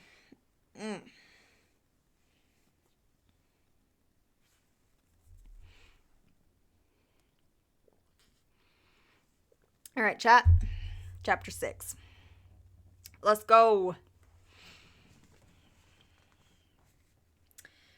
Winston was writing in his diary. It was 3 years ago. It was on a dark evening in a narrow side street near one of the big railway stations. She was standing near a doorway in the wall, under a street lamp that hardly gave any light. She had a young face, painted very thick. It was really the paint that appealed to me, the whiteness of it, like a mask, and the bright red lips. Party women never paint their faces. There was nobody else in the street and no telescreens. She said $2. For the moment, it was too difficult to go on. He shut his eyes and pressed his fingers against them, trying to squeeze out the vision that kept recurring. He had an almost overwhelming temptation to shout a string of filthy words at the top of his voice, or to bang his head against the wall, or kick over the table and hurl the ink pot through the window, or to do any violence or noisy or painful thing that might black out the memory that was tormenting him. Your worst enemy, he reflected, was your own nervous system. At any moment, the tension inside you was liable to translate itself into some visible symptom. He thought of a man whom he had passed in the street a few weeks back. A quite ordinary-looking man, a party member, aged 35 or 40, tallish and thin, carrying a briefcase. They were a few meters apart when the left side of the man's face was suddenly contorted by a sort of spasm. It happened again just as they were passing one another. It was only a twitch, a quiver, rapid as the clicking of a camera shutter, but obviously habitual. He remembered thinking at the time, "That poor devil is done for." And what was frightening was that the action was quite possibly unconscious. The most deadly danger of all was talking in your sleep. There was no way of guarding against that so far as the eye could see. He drew in his breath and went on writing. I went with her through the doorway and across a backyard into a basement kitchen. There was a bed against the wall and a lamp on the table, turned down very low. His teeth were set on edge. He would have liked to spit. Simultaneously with the woman in the basement kitchen, he thought of Catherine, his wife. Winston was married. Had been married, at any rate. Probably he still was married, for so far as he knew, his wife was not dead. He seemed to breathe again the warm, stuffy odor of the basement kitchen, an odor compounded of bugs and dirty clothes and villainous, cheap scent, but nevertheless alluring, because no woman of the party ever used scent, or could be imagined as doing so. Only the proles used scent. In his mind, the smell of it was inextricably mixed up with fornication. When he had gone with that woman, it had been his first lapse in 2 years or thereabouts. Consorting with prostitutes was forbidden, of course, but it was one of those rules that you could occasionally nerve yourself to break. It was dangerous, but it was not a life-and-death matter. To be caught with a prostitute might mean 5 years in a forced labor camp. Not more if you had committed no other offense. I have, cat hair stuck in my lip gloss. I'm so sorry. Oh, my heck.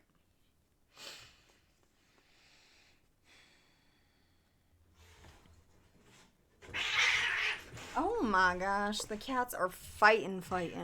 That scared the crap out of me. Can y'all chill? Anyways, that actually terrified me. Okay, and it was easy enough, provided that you could avoid being caught in the act. The poorer quarters swarmed with women who were ready to sell themselves. Some could even be purchased for a bottle of gin, with which the proles were not supposed to drink.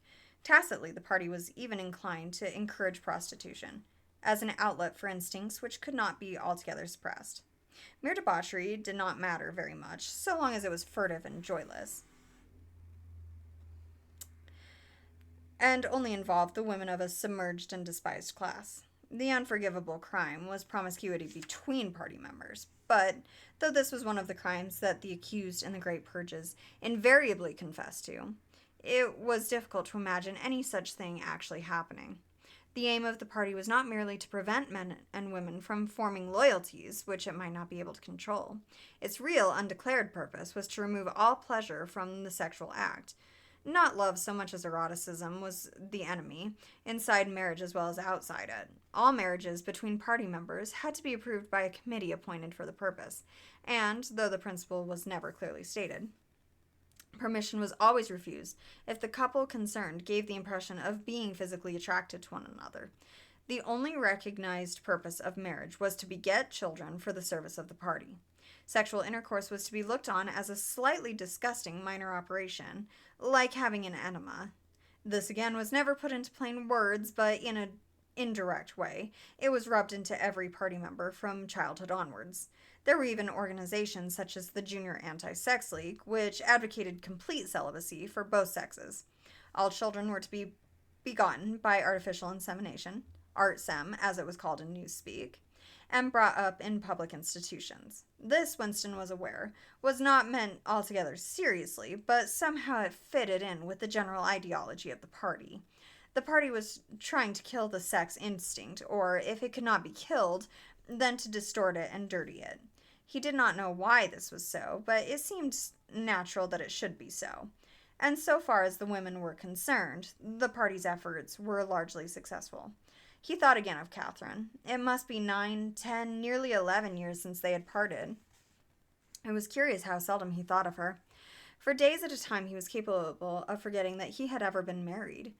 They had only been together for about 15 months. The party did not permit divorce, but it rather encouraged separation in cases where there were no children.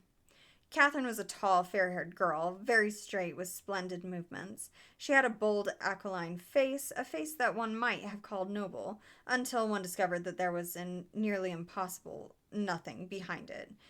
Very early in their married life, he had decided, though perhaps it was only that he knew her more intimately than he knew most people, that she had without exception the most stupid, vulgar, empty mind that he had ever encountered. She had not a thought in her head that was not a slogan, and there was no imbecility, absolutely none, that she was not capable of swallowing if the party handed it out to her. The human soundtrack, he named her in his own mind. Yet he could have endured living with her if it had not been for just one thing: sex. As soon as he touched her, she seemed to wince and stiffen. To embrace her was like embracing a jointed wooden image. And what was strange was that even when she was clasping him against her, he had the feeling that she was simultaneously pushing him away with all her strength. The rigidity of her muscles managed to convey the impression. She would lie there with shut eyes, neither resisting nor cooperating, but submitting. It was extraordinarily embarrassing, and after a while, horrible. But even then he could have borne living with her if it had been agreed that they should remain celibate. But curiously enough, it was Catherine who refused this. They must, she said, produce a child if they could. So the performance continued to happen, once a week quite regularly, whenever it was not impossible. She used even to remind him of it in the morning, as something which had to be done that evening, and which must not be forgotten. She had 2 names for it. One was making a baby, and the other was our duty to the party. Yes, she actually used that phrase. Quite soon, he grew to have a feeling of positive dread when the appointed day came around. But luckily no child appeared, and in the end she agreed to give up trying, and soon afterwards they parted. Winston sighed inaudibly. He picked up his pen again and wrote. She threw herself down on the bed, and at once, without any kind of preliminary, in the most coarse, horrible way you can imagine, I pulled up her skirt. He saw himself standing there in the dim lamplight, with the smell of bugs and cheap scent in his nostrils, and in his heart a feeling of defeat and resentment, which even at that moment was mixed up with the thought of Catherine's white body, frozen forever by the hypnotic power of the party. Why did it always have to be like this? Why could he not have a woman of his own instead of these filthy scuffles at intervals of years? But a real love affair was an almost unthinkable event. The women of the party were all alike. Chastity was as deeply ingrained in them as party loyalty. By carefully early conditioning, by games and cold water, by the rubbish that was dinned into them at school and in the spies and the youth league, by lectures, parades, songs, slogans, and marital music, the natural feeling had been driven out of them. His reason told him that there must be exceptions, but his heart did not believe it. They were all impregnable, as the party intended that they should be.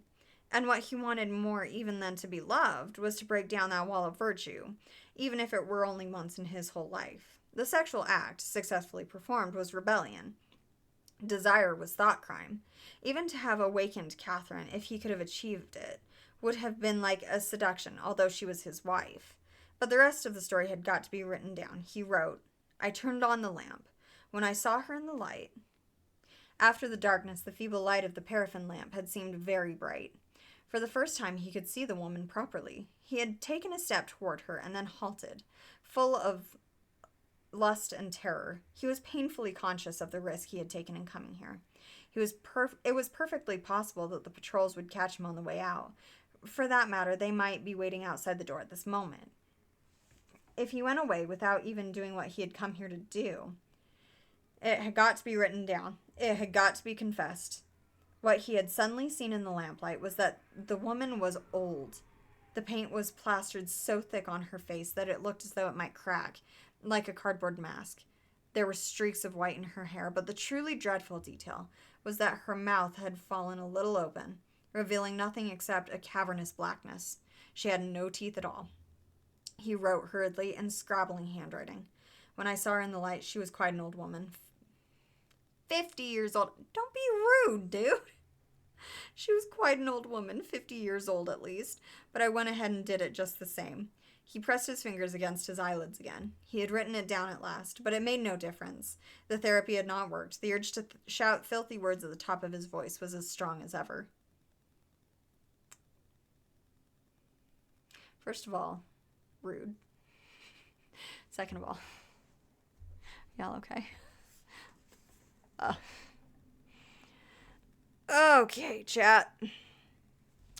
I think that's a good place to stop. We made it to chapter 7. Which, not bad, chat, not bad. We got through a thick chunk of this bad boy. Well.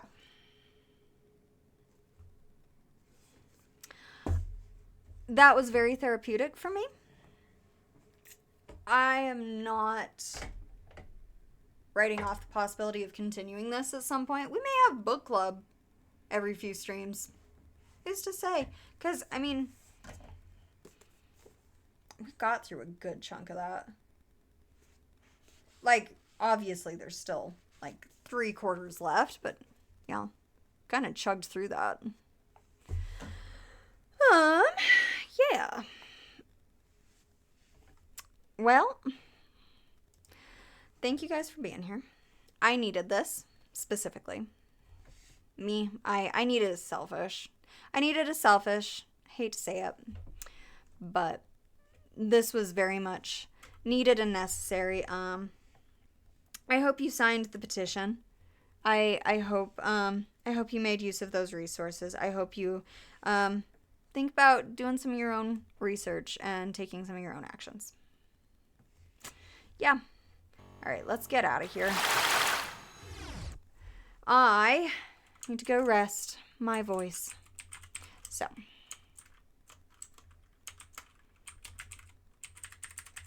There is, y'all, a raid message. Let's see. Who the heck is up? Who the heck is up?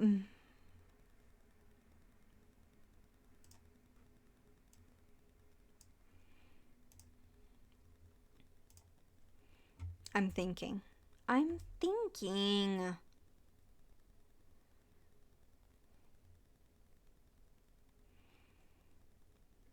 Okay. I'm gonna drop y'all off. With Funko, okay? Alrighty. Make sure you're taking care of yourselves.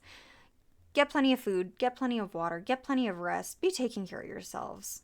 It's a tough world out there.